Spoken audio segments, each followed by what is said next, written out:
আসলে বাবা মা একসাথে আসেনি, সবাই এক এক করে আসছিল। আমাদের জায়গা জমি নিয়ে মানে কেস মামলা এইসব চলতে থাকতো। তো এই কারণে আপনাকে কোথায় রেখে এসেছিল? আমাদের বাড়িতেই। বাড়িতে বলতে আপনাকে কারো দায়িত্বে রেখে আসছে? না, আমাদের ঘরেই আমি থাকতাম। শুধু আপনি থাকতেন? জি। এটা কত বছর বয়সের গল্প? এটা ধরেন আমি যখন 2-3 এরকম সময়। একা একা? হ্যাঁ। রাতেও আপনি একা ঘুমাতেন? না, আমার আপারে হচ্ছে গিয়ে পাশেই বিয়ে দেওয়া হয়েছে। আপনার বড় আপাকে? হ্যাঁ। তো ওখানে খাওয়া দাওয়া বা ওখানে রাতে থাকতাম, কিন্তু আমাদের বাড়ির দেখভাল বা আপনার দায়িত্ব ছিল। তখন আপনি ক্লাস 2-তে পড়েন? জি। স্কুলে যেতেন ওই সময়টাতে? হ্যাঁ, স্কুলে যেতেন। বাবা মা তখন ঢাকায় ছিল? জি। মানে কেসের মামলা টামলা এইসবের কারণে ধরা পড়ে যেতে পারে, এই কারণে তারা ঢাকায় ছিল। আচ্ছা, কয় ভাই বোন আপনারা? 5 ভাই বোন। 5 ভাই বোন। আপনার পজিশন? আমি হচ্ছে 3 নাম্বার। 3 নাম্বার, ওকে, বলে যান। তারপর? তো তারপরে হচ্ছে কি এর মধ্যে আমার পড়াশোনা এভাবে, তো আমার আব্বা আম্মার কাছে আমি আসা যাওয়া করতাম। তারপরে আমি যখন 4-এ উঠি তখন আমিও ঢাকায় চলে আসি।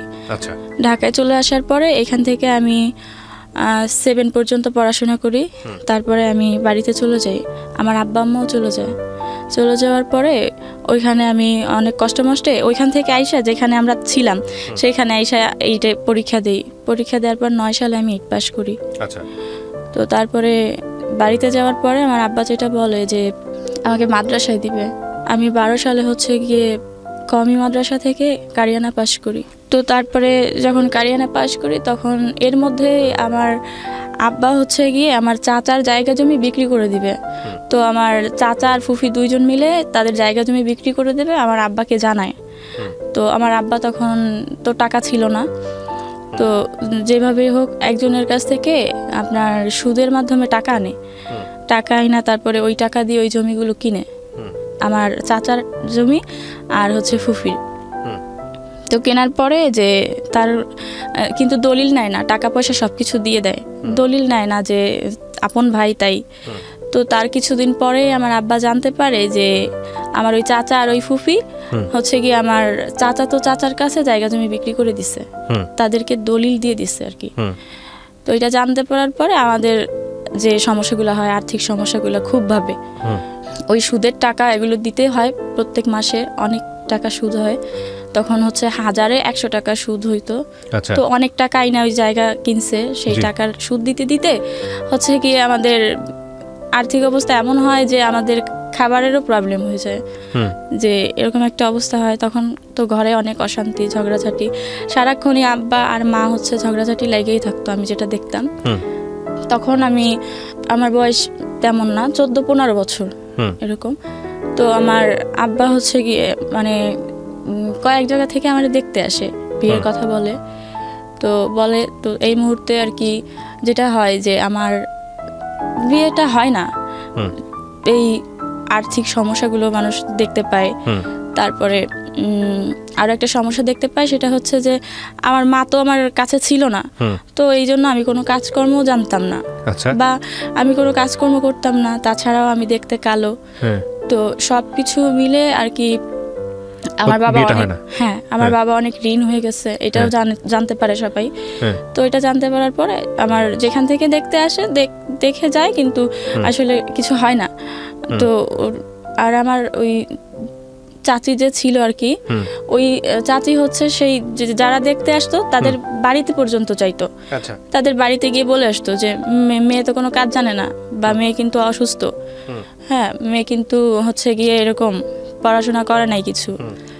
তো এরকম বলার পরে আর কি হতো না। তো এই নিয়ে আমার মা অনেক সময় দেখতাম আমার সাথে খারাপ ব্যবহার করতো। আমার কোনো দোষ ছিল না যদিও। তো আসলে দোষ হচ্ছে এটাই যে আমাদের আর্থিক সমস্যা ছিল। তো মা এরকম বলতো। তারপরে একদিন আমি জানতে পারছি, মা বলছে যে আমি হইছি পারে নাকি মা অনেক কান্নাকাটি করছিল, কারণ আমি হইছি পারি নাকি বোঝা গেছে যে আমি কালো হব। তো আমার ভাই বোন কেউ কালো নাই, তো আমি কালো হইছি এটা দেখার পর নাকি আমার মা কান্না করছিল, কাঁদছিল, এটা আমার একদিন বলছে। বলার পরে যখন বিয়েগুলো ভেঙে যাচ্ছিল তখনও আমার মা ওইভাবেই আমার বুঝাইতে চাইতেছিল যে তুই কালো হইছিস সেই কারণে। হ্যাঁ, আমি কালো হইছি সেই কারণে। তো এটা যখন আমি বুঝতে পারি তখন আমি আসলে বাড়ি থেকে চলে আসতে চাই, কিন্তু বাড়ি থেকে চলে আসবো আমি ওই সময় এটা বুঝতাম না যে আমি যে মাদ্রাসা নিয়ে পড়াশোনা করছি, এখানে তো কোনো সার্টিফিকেট নাই বা এই পড়াশোনার কোনো মূল্য নাই, বা এটা দিয়ে যে আসলে আমি আর কোনো কাজকর্ম করতে পারবো না বা চাকরি বাকরি করতে পারবো না, এটা কোনো সার্টিফিকেট হয় না, এটা আমি তখন বুঝতাম না। তো তারপরে 12 সালের শেষে সর্বপ্রথম আমার ঢাকায় আসা। আমার মা যেখানে ছিল ঢাকাতে, সেখানে একটা মেয়ের সাথে আমার পরিচয় ছিল, তো ওই মেয়ের মাধ্যমে আমি ঢাকায় আসি। ওর সাথে ফোনে কথা বলছিলাম, তো তারপরে ওর কাছে ঢাকায় আসি।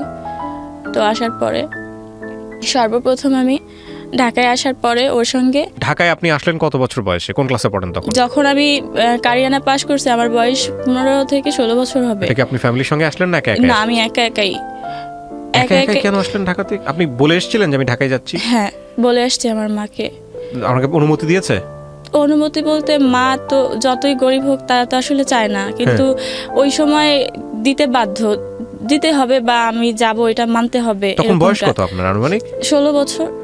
16 বছর বয়সে আপনি ঢাকায় আসতেছেন, আপনার বাবা কোথায়? যে আমার বাবা বাড়িতে। আপনার বড় যারা ছিল তারা বোন না ভাই? সবার বড় ভাই, সে ঢাকাতে, তার সাথে আমার কথা হয়েছিল এই বিষয়ে। তার কাছে আসতেছেন আপনি?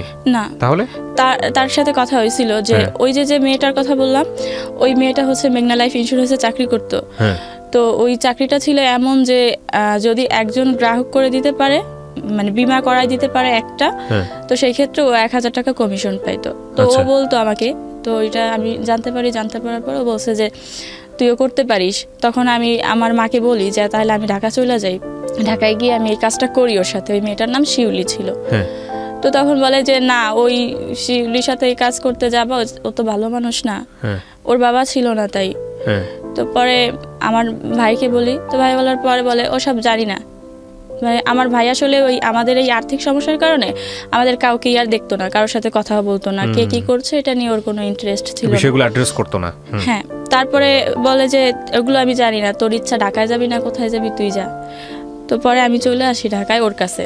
তারপরে আমি যখন ওর কাছে আসি, ও আমাকে বলে যে এরকম প্রথম অবস্থায় হচ্ছে গিয়ে আমাদের এখানে একজন স্যার আছে, উনি হচ্ছে গিয়ে আমাদেরকে এই ট্রেনিং করাবে, তো কিভাবে ফিল্ডে কাজ করতে হবে বা কি তুমি যে একটা বিমা করে দিবে একজন সদস্যকে, তো কত লাখ টাকার হতে হবে কমপক্ষে, সর্বোচ্চ কত হবে বা সর্বনিম্ন কত হবে, সেক্ষেত্রে তুমি কত টাকা কমিশন পাবা, এভাবে আমাকে বলে।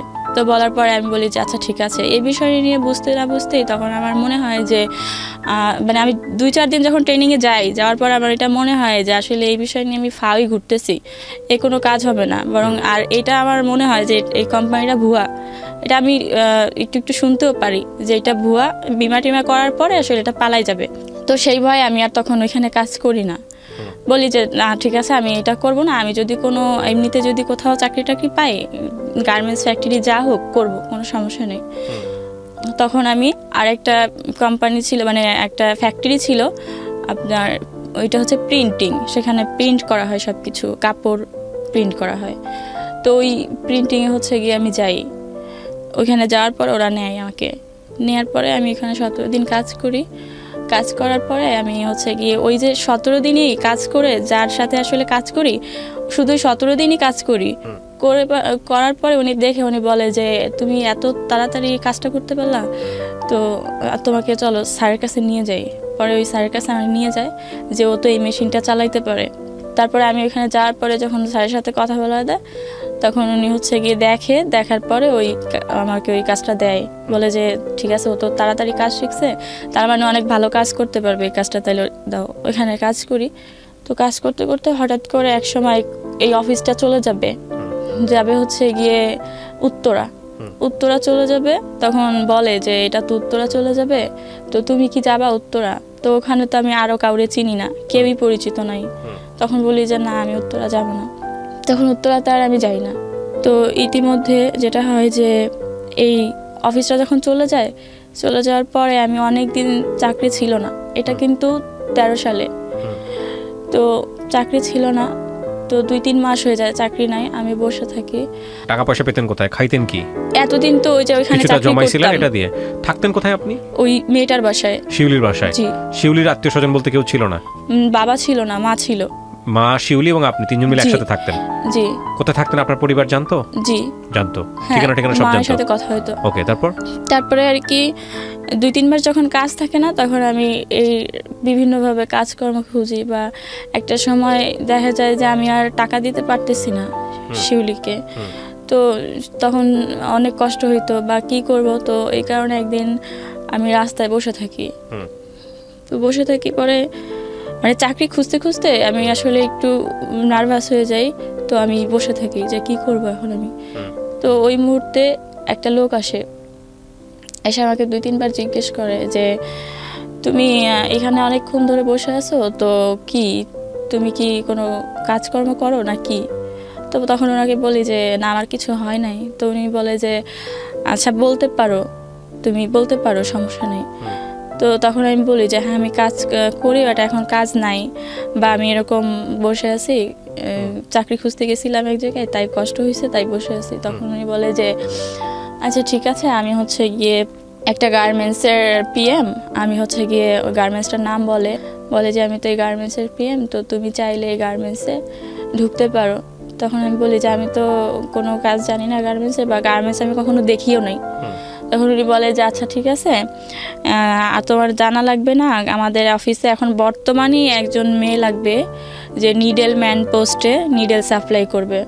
তো তোমাকে শুধু মেশিনের নামগুলো মুখস্থ করতে হবে, জানতে হবে। যখন যেই মেশিনের জন্য নিডেল নিতে আসবে তখন ওই মেশিনের নিডেলগুলো তোমাকে সাপ্লাই করতে হবে, বাট ওইগুলো এন্ট্রি করে রাখতে হবে, এটা বলে। তো বলার পরে বলে যে কিন্তু ঠিক আছে, তোমার কাগজপত্র নিয়ে তুমি আমার সাথে যোগাযোগ করো। তখন আমি বলছি যে আমি আপনার সাথে যোগাযোগ করবো কিভাবে? বলে যে তো আমার ফোন নাম্বার তোমারে দিয়ে যাব, তুমি কালকে কাগজপত্র তৈরি করে আমায় ফোন দিবা। পরে আমি বলছি আচ্ছা ঠিক আছে।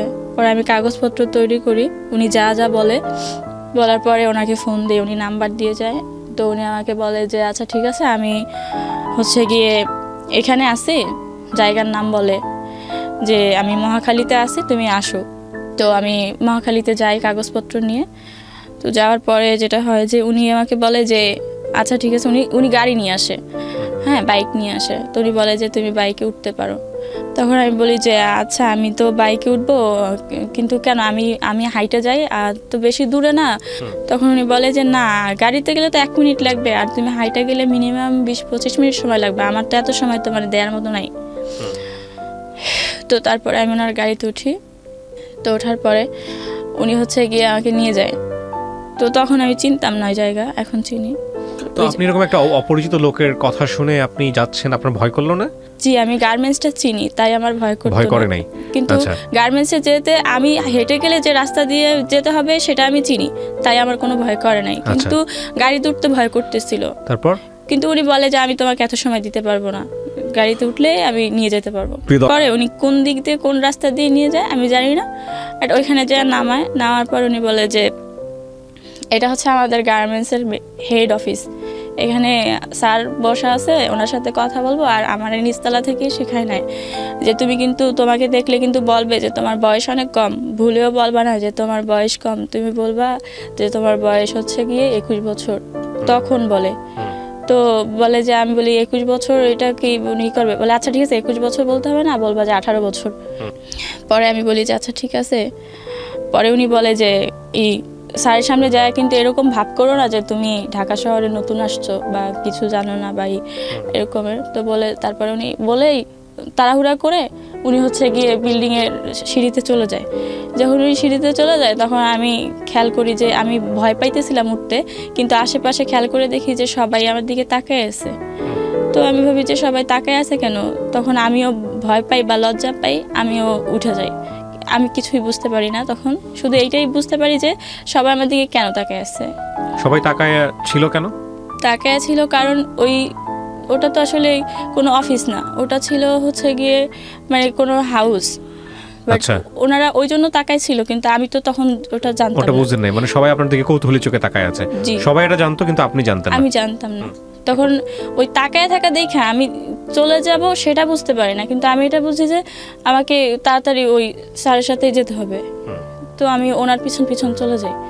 তো চলে যাওয়ার পরে তখন উনি হচ্ছে 4 তলায় যায়।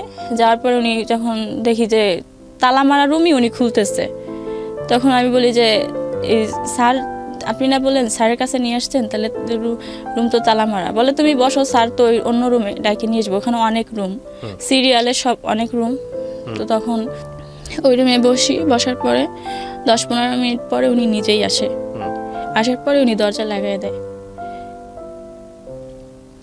তারপরে তখন আমি সব কিছু বুঝতে পারি। তো তখনই উনি আমাকে রেপ করে।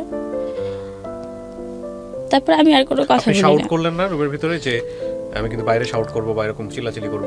আমি দেখতে পাইছিলাম যে ওই আশেপাশের সবগুলো রুমে তালা মারা বা ভিতর থেকে লক করা, কোনো রুমে কোনো লোক ছিল না, এটা বোঝা গেছিল তখন, আমি দেখতে পাইছি।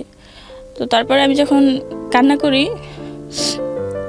করার পর উনি বলে যে কান্নাকাটি করে লাভ নেই, চাকরি বাকরি নিতে হলে এরকম করতে হবে।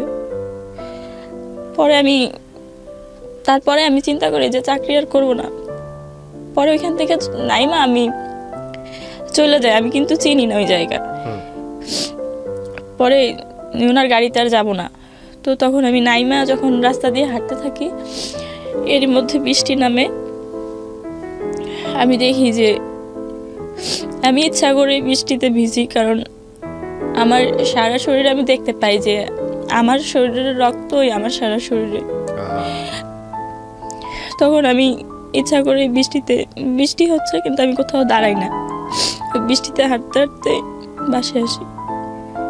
আমি বাসা চিনতে পারি না, কিন্তু জিজ্ঞেস করতে করতে আসি। ওখান থেকে হাইটে আসতে আমার অনেক সময় লাগে। এই লোকেশনটা আপনি চিনে ফেলে রাখেন নাই যে এই লোকেশনটা কোথায় বা কি অবস্থা? এখন দেখলে চিনতে পারবেন? জি, ফার্ম গেটে। এটা ফার্ম গেটে। এই লোকটার সাথে এখনো যোগাযোগ আছে? না, এখন আর যোগাযোগ নাই।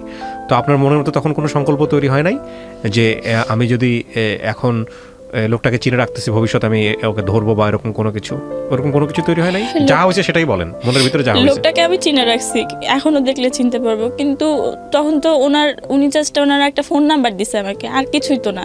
আসলেই কি উনি গার্মেন্টসে চাকরি করতো কিনা বা কোনো গার্মেন্টসের পিয়ন ছিল কিনা সেটা তো আমি আজও জানি না। কিন্তু আপনাকে যেখানে নিয়ে গেছে এই ফ্ল্যাটের চাবি ওনার কাছে ছিল, ওই ফ্ল্যাটটা তো আপনি দেখলে এখনো আইডেন্টিফাই করতে পারবেন।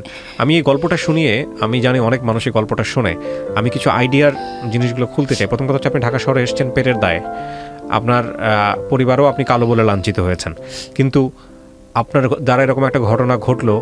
ঢাকা শহর একটা আজব শহর, বিশেষ করে যারা নতুন আসেন এখানে তাদের জন্য 2-4-5 বছর লেগে যায় শুধুমাত্র এই শহরটা বুঝতে, শহরের মানুষদেরকে বুঝতে। তারপরেও অনেকে বুঝে উঠতে পারে না। তো সেই জায়গাটা থেকে আপনি প্রথম কয়েক মাসের মধ্যে যে রকমের একটা অভিজ্ঞতায় মুখোমুখি হলেন, আপনার জায়গাটায় অন্য কেউ থাকলে কি করতে আমি জানি না, তবে অবশ্যই ওই জায়গাটাকে লোকেট করা উচিত ছিল যে এই জায়গাটা এরকম, এখানে এটা হয়েছে। আপনার ওইটা কি কিছুই মাথায় আসে নাই ওই সময়টাতে? যখন এই ঘটনাটা ঘটছে তখন আসলে ওই জায়গা থেকে যখন আমি চলে আসি, তারপরে আমার মনে হয়েছে যে এই জায়গা আমি আর কোনোদিনও চিনবো না। কিন্তু এখন আমি চিনি, কারণ তারপর তো আমি অনেকবার গেছি ওই জায়গায়, বা ওই জায়গাটা এখনো পর্যন্ত দেখলে তাকায় থাকি। কিন্তু তখন আমার এটা মনে হয়েছে যে এই জায়গা আমি আর চিনবো না কোনোদিন। তারপরে বাড়িতে আসলেন, আসার পরে বাসায় ওই সময়টাতে মনে হয়েছে কি পুলিশের কাছে যাব বা পুলিশের কাছে গিয়ে কমপ্লেইন করব, এরকম কোনো কিছু কি মনে হয়েছে? না, মনেই হয় নাই, একবার মনে হয়নি। কারণ তখন আমি এত কিছু বুঝি না, আর তাছাড়া এটা বুঝি যে এই বিষয় নিয়ে কারো কাছে যদি কিছু বলি আমার হয়তো আরো সমস্যা বাড়বে, কমবে না, বা বলার মতো হয়তো কেউ এখানে আমার নাই যে বলবো। পয়েন্ট করবেন এই জিনিসগুলা। আমাদের রাষ্ট্র, আমাদের সমাজ, আমাদের সামাজিক নিরাপত্তা বলয় এখনো একটা ভিকটিমের জন্য এতটা আস্থার জায়গা তৈরি করতে পারেনি যে একটা মেয়ে 16 বছর বয়সে, 17 বছর বয়সে রেপ হলো, সে প্রথমেই চিন্তা করবে যে পুলিশের কাছে যাব, পুলিশের কাছে গিয়ে বিচার চাবো। এই আস্থার জায়গাটা যে আমাদের কত বছর লাগবে, কত দশক পার হয়ে যাবে, যে একটা বিপদে পড়লেই সঙ্গে সঙ্গে পুলিশের কাছে যাওয়া, পুলিশের কাছে গিয়ে খুলে বলা, পুলিশের কাছে গিয়ে অন্তত জানানো, কবে তৈরি হবে? এত দিক থেকে উন্নতি হচ্ছে দেশের, কিন্তু এই জায়গাগুলো কেন উন্নত হচ্ছে না বলেন? তারপরে বাসায় আসার পরে আমি খুব অসুস্থ, আমার খুব জ্বর আসছে। কারোর সাথে শেয়ারও করেন নাই? না। পরে রুমের ওই মেয়েটা বলি যে আমি অসুস্থ, পরে ও বুঝতে পারে যে অসুস্থ, এইটাই, ওসব কিছু বলি না। তো এরই মধ্যে আমি আর একটা বিষয় জানতে পারি যে এই মেয়েটার তো বাবা নাই। তো এই মেয়েটা আসলে তেমন একটা ভালো মানুষ না, এই মেয়েটা, আমি তখন বিশ্বাস করতাম না, কিন্তু আমি দেখতাম বিভিন্ন সময়, আমি তো রুমে থাকতাম, আমি দেখতাম যে কোনো কাগজে কেউ হয়তো ওই অ্যাড্রেস দিয়ে যেত কিছু জায়গার, এই কোন রোডে বা কত নাম্বার হাউস, তারপরে রুম নাম্বার কত, এরকমের। তো একদিন হচ্ছে গিয়ে আমি এটা কাগজটা খোলার পরে আমি দেখতে পাই যে এরকম। তো আমি তখনও এই জিনিসগুলো বুঝতে পারি না। তো আমি তারপরে যেটা হয় যে ও একদিন ফোনে বলে যে ও আসবে যাবে, তখন ওই ফোনে যার সাথে কথা বলছিল সে কি বলে আমি জানি না, তবে ও এটা বলে যে না, আমি খারাপ মানুষ, বাট আমি খারাপ বলে যে আমার সাথে কেউ থাকলেই সে খারাপ তা কিন্তু না, আর তুমি যার কথা বলছো সে খারাপ মানুষ না, সে ভালো মানুষ, তো আমি এর জন্য তোমার কোনো সহযোগিতা করতে পারবো না, সরি। তো এটা বলার পরে তখন আমি অনেকটা বুঝতে পারি যে আমার বিষয়ে হয়তো কোনো কথা হচ্ছিল ওই ফোনে যার সাথেও কথা বলতেছিল। আর ওই কাগজটা দেখে আমি এতটুকু বুঝতে পারছিলাম যে আমি যে জায়গাটায় গেছিলাম, যেখানে যাওয়াতে আমার এই সমস্যাটা হয়েছে, তো ও হয়তো এরকম কিছু একটাই করে, আমার এটা মনে হয়েছিল। আচ্ছা। তো আমি তখন আশেপাশে কিছু মানুষের কাছে শুনতাম, সব কিছু মিলে আমার এরকম একটা ধারণা হয়েছিল, কিন্তু হওয়ার পরেও আমার কিছু করার ছিল না, কারণ ও তো আমার সাথে আসলে খারাপ কিছু করে নাই, তো আমি ওখানে থাকি। কিন্তু এরই মধ্যে পাশের রুমের একটা লোক হচ্ছে গিয়ে বলে যে ও হচ্ছে গিয়ে ও ভালো মানুষ কিভাবে বুঝবো, তুমি তো আসলে জামা কাপড় পরে খোলামেলা অবস্থায় যাও এই কাজে, বাট ও তো বোরখা টোরকা পরে হচ্ছে গিয়ে জুতা মোজা টুজা পরে যায়, তাহলে ও কোথায় যায় তাই বা কিভাবে বুঝবো, বা ও যে কোথাও ভালো। আমার কথা বলা হচ্ছে, কারণ আমি সমস্ত কিছু এরকম ভাবে মেইনটেইন করি। আমি তো মাদ্রাসার ছাত্রী ছিলাম, তো পর্দাটা আর কি মেইনটেইন করতাম। তো পরে এই কথা বলার পরে তখন ওই লোকটা এই কথাগুলো বলার পরে হচ্ছে গিয়ে ও বলে, ওই মেয়েটা বলে যে তুমি হচ্ছে গিয়ে ভালো কাজে যদি যাও তাহলে হচ্ছে গিয়ে একটা কাজ করো, এই বোরকা টোরকা আর পরার দরকার নাই, এগুলো বাদ দিয়ে দাও, এগুলো পরে গেলে তোমার চাকরিও কোথাও হবে না। তাছাড়া আমারও বাসা থেকে অনেকভাবে এরকম কথাবার্তা শুনতে হয়, আমার পরিচিত লোকজন তোমার নিয়ে এরকম কথাবার্তা বলে, তো হয় তুমি বোরখা ছেড়ে দাও, নাইলে আমার বাসা থেকে চলে যাও, আমি চাই না তোমার ক্ষতি হোক। এই মহিলা বলে। তখন আমি বোরখা টোরকা সবকিছু খুলে ওই দিন আর কি ব্যাগে রেখে দিই। আচ্ছা। এবং সেই কেন মনে হয়নি যে বাড়ি ফিরে যাব, গ্রামে চলে যাই?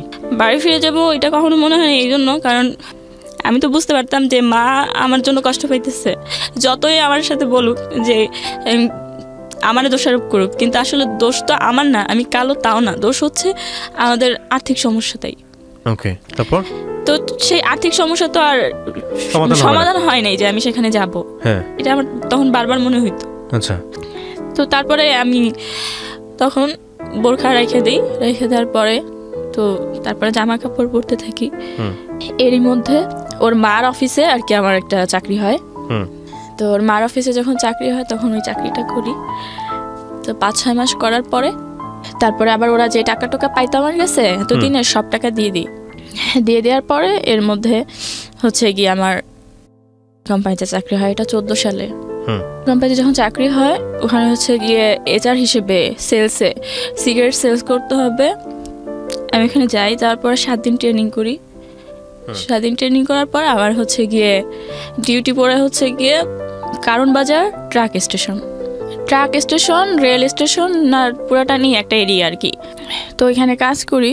তো এখানে হচ্ছে গিয়ে তখন 14 সালের কথা বলছি, তখন ওই ট্রাকে পুরা মানে রাস্তাঘাট পুরাটাই ট্রাক ছিল, জায়গাগুলো খুব অদ্ভুত ছিল, যে মানে সচরাচর আসলে একটা মেয়ে যে এখানে প্রত্যেকটা দোকানে গিয়ে সিগারেট সেলস করবে এরকম সাহস আসলেই দিনের বেলাতেও হতো না। আর সেখানে আমার হচ্ছে গিয়ে 10 প্যাকেট সিগারেট হচ্ছে গিয়ে সেলস করার কথা ছিল কোম্পানির সাথে, সেলস না করতে পারলেও কোম্পানিকে টাকা জমা দিতে হবে, এরকম একটা কথা। তো আমি ওই সিগারেট আসলে সেলস করতে থাকতাম ওই এলাকাতেই। তো যখন আমি করতে পারতাম না তখন ওই কোম্পানিতেই একটা মেয়ে চাকরি করতো, ওর সাথে একটু পরিচয় হয়েছিল ওই কোম্পানিতে যাওয়ার পর। তো ও খুব ভালো সেল করতে পারতো, কিন্তু ও সেল করতো হচ্ছে করাইল বস্তিতে। তো ওইখানে ও যখন সেল করতো তখন ওরে আমি ফোন করে রিকোয়েস্ট করতাম যে আমি তো সিগারেট সব সেল করতে পারি নাই, আমার এখনও 4 প্যাকেট বা 5 প্যাকেট আছে, আমি এখন এগুলো কী করব? তখন ও বলতো যে তুই নিয়ে আয় লাগলে এখানে, আমি সেল করে দিব না। তো পরে আমি সেই ওর কাছে যাইতাম হাঁটতে হাঁটতে, কারণ বাজার থেকে সেই টিএনটি ওখানে যাইতাম। ওটা আমার এরিয়া ছিল না, মাঝখানে অন্য কারো এরিয়া ছিল, কিন্তু সেখানে যাওয়ার পরে ও আমাকে সেল করে দিত। বা যেদিন সেল করতে পারতাম না সেদিন অফিসে অনেক কথাও শুনতে হইতো, বা ধার করে কারো কাছ থেকে টাকা দিতে হইতো, বা এরকম হইতো যে কারণ বাজার রেল স্টেশন যদি কোনো তরকারির দোকান ছিল যে 2-1 প্যাকেট সিগারেট নিত, তো তাকে হচ্ছে গিয়ে আমি তার কাছে 1 বক্স মানে সিগারেটস আমি তার কাছে রাখতাম, রেখে তার কাছ থেকে টাকা নিয়ে কোম্পানিকে জমা দিতাম।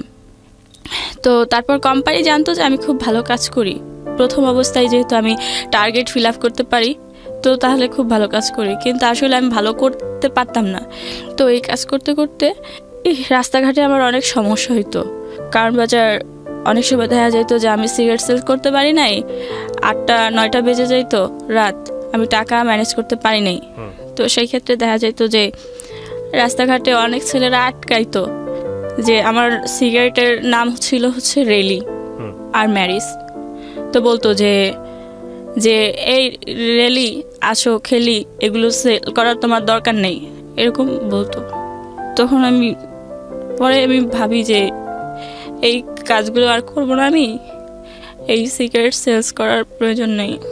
তো একটা কথা বলি নাই, সেটা হচ্ছে যে আমি ঢাকাতে আসার আগে থেকেই, আমি যে 12 সালে ঢাকায় আসি, এর আগে আমার মা যখন ঢাকায় থাকতো তখন আমি আসতাম ঢাকাতে, তখন আমি হচ্ছে 7 বা 8-এ পড়ি এরকম। তো তখন একটা ছেলে আমার পছন্দ করতো, ওই মা যেখানে থাকতো ওইখানে, কিন্তু ওই ছেলেটা হচ্ছে গিয়ে হিন্দু। ছেলেটা আমার পছন্দ করতো ওই জন্য যে ওই যে আমি মুসলমান ধর্মের মেয়ে, বা আমি ঠিকভাবে পর্দা করতাম এইটার কারণে। তো ওই ছেলেটা আমার পছন্দ করতো এই কারণে। তো ওইটা আমার একদিন বলে। তারপরে আমি যখন 8 পাস করে যে বললাম যে কারিয়ানা পাস করার পর যখন ঢাকায় আসি, তারপরে একদিন ওনার সাথে আমার দেখাও হয়। উনি তখন আমার বলে যে উনি আমার পছন্দ করতো বা করে, বা আমি হচ্ছে গিয়ে উনি মুসলিম হবে, যদি কখনো আমি ওনাকে বিয়ে করি উনি মুসলিম হবে, এরকম বলে। তো যখন এই যে আমি সিগারেট কোম্পানিতে চাকরি করি, সিগারেট সেলস করতাম, এই মুহূর্তে যখন আমি এই সমস্যাগুলো ফেস করতাম, তখন আমার এটা মনে হয়েছিল যে যদি ওই ছেলেটা আমাকে বিয়ে করে বা যদি ও মুসলমান হয়, তাহলে আমি ওকে বিয়ে করব, সেটাই হয়তো সব থেকে ভালো হবে। ওকে বিয়ে করে লাগলে চাকরি করব বা কাজকর্ম করব, কিন্তু আমি আর একা একা কিছু করতে পারতেছিলাম না। তো তখন আমার বয়স 17 বছর, আর তখন ছিল 15 সাল। প্রিয় দর্শক এবং শ্রোতা, তো তারপরে 15 সালে ওই ছেলেটা মুসলমান হয়। মুসলমান হওয়ার পরে হচ্ছে গিয়ে উনি আমাকে বিয়ে করে ইসলাম ধর্ম অনুযায়ী। ওকে, তারপরে বিয়ে করার পরে আমি আসলে ওই মানুষটাকে অনেক ভালো জানতাম। আমি তো আসলে মানুষটাকে তেমন চিনতাম না, বা তেমন কথাও কখনো হয় নাই। উনি হিন্দু ছিল, তাই ওনার সাথে তেমন কথা বলি নাই, বা এখানে তেমন কোনো প্রেমের সম্পর্কও ছিল না, জাস্ট পরিচিত ছিল অনেক বছর ধরে। ওই যে আমার আম্মুর ওখানে আসতাম যাইতাম ওটা। তো তারপরে বিয়ে করার পর যেটা দেখি যে উনি হচ্ছে গিয়ে গাঁজা খাইতো, তারপরে উনি হচ্ছে গিয়ে ইয়াবা খাইতো, এগুলোর নাম টাম তো আমি তখন জানতাম না, বাট এরকম কিছু খাইতো। তো গাঁজাটা হচ্ছে গিয়ে উনি রেগুলারই মনে হয় 2-3 বার খাইতো। এটা আমি খুব ভালোই দেখতাম যে আমার ঘরে বসে বা এইভাবেই উনি খাইতেছিল। আর ইয়াবাটা হচ্ছে গিয়ে হয়তো প্রতিদিন একবার বা একদিন পরে একবার এরকম। আচ্ছা। তো ওই গাঁজা আর ওই ইয়াবা খাইতো। তো উনি আপনার বাড়ির লোকজন অনুমতি দিয়েছিল আপনাকে ছেলেটাকে বিয়ে করার? আমি সেরকম কিছু বলি নাই, শুধু বলছিলাম কাউকে না জানিয়ে বিয়ে করেছেন আপনি? আমার আম্মুকে বলছিলাম, শুধু বলছিলাম যে এরকম। তো আম্মু ওই হিন্দু দেখে আর কি বলছিল যে এটা করিস না। তারপর যখন দেখি যে এরকম সমস্যা, উনি প্রত্যেকদিন এই গাঁজা টাজা এরকম খাইতো, বা উনি কাজকর্ম করতো না কোনো, যা কাজকর্ম করতো আসলে উনি তা ওনারই লাগে। তো দেখা গেছে যে ঘর ভাড়াও দিতে পারে না, তারপরে সংসার চালাইতে পারে না, এরকম একটা অবস্থা। তো বিয়ের 3 মাস পরে আমি বুঝতে পারি যে আমি অসুস্থ। হ্যাঁ, আমার মনে হয় যে আমি প্রেগনেন্ট। তো আমি বলি এটা একজনের সাথে যে আমি এরকম এরকম, তো সে বলে যে হয়তো তুমি প্রেগনেন্ট। পরে উনি বলে যে আচ্ছা ঠিক আছে, তুমি হচ্ছে গিয়ে ওষুধ খাও, ঠিক হয়ে যাবে। তো আমি যার সাথে আমার বিয়ে হয়েছে, আমার হাজব্যান্ড, ওনাকে বলি। বলার পর উনি বলে যে আচ্ছা ঠিক আছে। উনি আবার ফার্মেসি থেকে আর কি ওনার সাথে কথা বলে, তো বলার পর ওনার কাছ থেকে এই ওষুধগুলো আইনা আমাকে দেয়। তারপর ওই ওষুধগুলো আমি খাই। তো খাওয়ার পরে হচ্ছে গিয়ে 7-8 দিন পর্যন্ত আমি খুব অসুস্থ থাকি। ওষুধগুলো খাওয়ার পরে যা হয় তাও হয়, কিন্তু তারপরে আমি 2 মাস পরে আবার 2 মাস পরে আবার আমি দেখি যে আমি এরকম অসুস্থ। তো অসুস্থ এটা দেখার পরে আমি এবার ডাক্তার দেখাইতে চাই, কিন্তু তখন তো টাকার খুব সংকট, টাকা ছিল না বা টাকা থাকতো না। তো অনেক কষ্ট আসলে ডাক্তার দেখাইতে যাই। যার পর দেখি যে ডাক্তার দেখানোর পর দেখি যে আমি এরকম 3 মাস 13 দিনের প্রেগনেন্ট। তার মানে সেই দিন যে আমি অ্যাবর্শনটা করছিলাম বাসায় বসে, সেটা আসলে হয় নাই, ওটা থেকে গেছে। তো তারপরে এটা দেখার পরে ডাক্তার বলে যে আপনি এরকমের নার্ভাস মনে হইতেছে কেন, আপনার কি বিয়ে হয় নাই? তো আমি বলি যে হ্যাঁ বিয়ে হয়েছে। তাহলে আপনি প্রেগনেন্ট, এটা দেখার পর আপনি কাঁদতেছেন কেন? তখন আমি বলি যে আমি তো এটা অ্যাবর্শন করে ফেলছিলাম, আর এটা কিভাবে রয়ে গেছে আমি বুঝতে পারি নাই, এটার জন্য আমার অনেক খারাপ লাগতেছে। পরে উনি বলে যে দেখেন, এই অ্যাবর্শন করেন না, এগুলো আপনারা যে ওষুধ খেয়ে অ্যাবর্শন করেন, এগুলোতে অ্যাবর্শন হয় না। শুধু শুধু আপনারা একটা মানুষের মারার চেষ্টা করেন, নিজেও মরার চেষ্টা করেন। তার চেয়ে ভালো যদি বিয়ে হয়ে থাকে, ওর যদি বাবা থেকে থাকে, তাহলে আপনি করেন, বাবুটা রাইখে দেন। পরে বাসায় চলে যাই। বাসায় চলে যাওয়ার পরে এই বাবুটা 16 সালের অক্টোবরে আমার বাবুটা হয়। এর মধ্যে আমি কোনো ট্রিটমেন্ট নিতে পারি না বা আমি ডক্টর দেখাই না। জাস্ট একবার আমি ডক্টর দেখাই, দেখানোর পর আমি জানতে পারি যে বাবুটা আসলে উল্টো হয়ে গেছে। আবার নাকি সিজার করতে হবে, নর্মালি ডেলিভারি হবে না। তো তখন এটা আপনার ওই ফার্স্ট হাজবেন্ডের ঘরেই? জি। তারপর তো বলে যে তোমার তো বয়স অনেক কম, 18 বছর এখন পর্যন্ত হয় নাই, অথচ বাবু হবে তোমার। তো আপনাকে বিয়ে করার পরে কি ওর শ্বশুর বাড়িতে নিয়েছিল? না, কারণ ছেলেটা তো ধর্মান্তরিত হয়েছে। তখন বলে যে তোমার তো এরকমের বয়স হয় নাই, এখন আবার তুমি এরকমের প্রেগনেন্ট, তো সেই ক্ষেত্রে তোমার তো বাবু হচ্ছে উল্টো হয়ে গেছে, তো তুমি তো এই সিজার ছাড়া কিছু করা যাবে না। তো তোমার অভিভাবকের সাথে কথা বলছো? তখন আমার মারে আমি ফোন করে বলি এইসব। তখন আমার মা বলে যে আচ্ছা ঠিক আছে, কান্নাকাটি করিস না, দেখি কিছু করা যায় কিনা, আর অ্যাবর্শন করানোর দরকার নাই, থাকুক। ডেলিভারির 1 মাস আগে আমার কাছে আসার পরে আম্মা হচ্ছে গিয়ে কিছু টাকা নিয়ে আসে, যে যদি মানে আর কিছু না হোক, ওর তো বাঁচাইতে হবে। যদি ডেলিভারি যদি কিছু না হয় বা যদি হসপিটালে নিতে হয়, সেক্ষেত্রে তো টাকা লাগবে। আর উনারা তো আসলে যা বলাই হয়েছিল যে টাকার জন্য, যে টাকা আমাদের কোনো টাকা নাই বা এরকম সমস্যা। তো মা ওই রকম প্রিপারেশন নিয়ে আসে। আসার পরে কিন্তু মা যে টাকা আনে এগুলো আর আমাকে বলে না যে টাকা আনছে বা কিছু। তো তারপরে ঠিক অক্টোবরের ঠিক 23 তারিখেই আমি অসুস্থ হয়ে পড়ি। 24 তারিখে আমার বাবুটা হয়। হওয়ার পরে এটা হচ্ছে গিয়ে 8 দিন হসপিটালে হয় বাবুটা। হওয়ার পরে আসলে ওই হসপিটালে তো অনেক টাকা বিল আসে, অত টাকা আমার মা নিয়ে আসছিল না। ওখানে প্রায় 35। আপনার জামাই কি করতো? তখনও উনি ওই একটা কোম্পানিতে, যে ফুজি ফিল্ম কোম্পানি ছিল, ওই কোম্পানিতে ডেলিভারি ম্যান হিসেবে কাজ করতো। আচ্ছা। তো 6000 টাকা স্যালারি দিত। না, তো পরে 6000 টাকা স্যালারি পাইতো, তা তো আসলে ওরই লাগতো। মাস শেষে দেখা গেছে যে ঘর ভাড়াটাও দিতে পারতো না ঠিক মতো। তো পরে আমি এভাবে সেভাবে ঋণ করেই সংসার চালাই বাড়ি থেকে। পরে এভাবে সেভাবে যখন যেখান থেকে পারতাম এভাবে টাকা এনে সংসার চালাইতাম। তখন তো আমার চাকরিও করা চলবে না বা করতে পারতাম না, এরকম আমি। তো দেখা গেছে যে আমার ওই হাজব্যান্ড আর কোনো টাকা ম্যানেজ করতে পারে না। হসপিটালে বিল আসে 35,000 এরকম। তো পরে আমার মাও এত টাকা নিয়ে আসছিল না।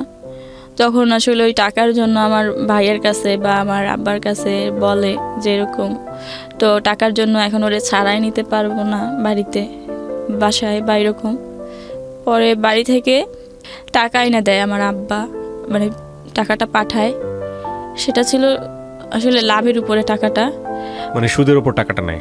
হ্যাঁ, আনার পরে আইনা ওই টাকাটা দিছে। তারপরে ওইখান থেকে আমার সারে আনছিল 35,000 টাকা দিয়ে হসপিটাল থেকে। তো আনার পরে বাসায় আনছে।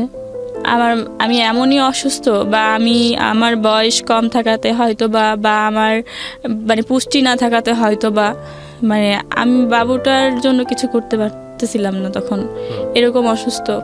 তখনই বাবু হওয়ার পরেই বাবুরে বাইরের খাবার খাওয়াইতে হয়েছিল।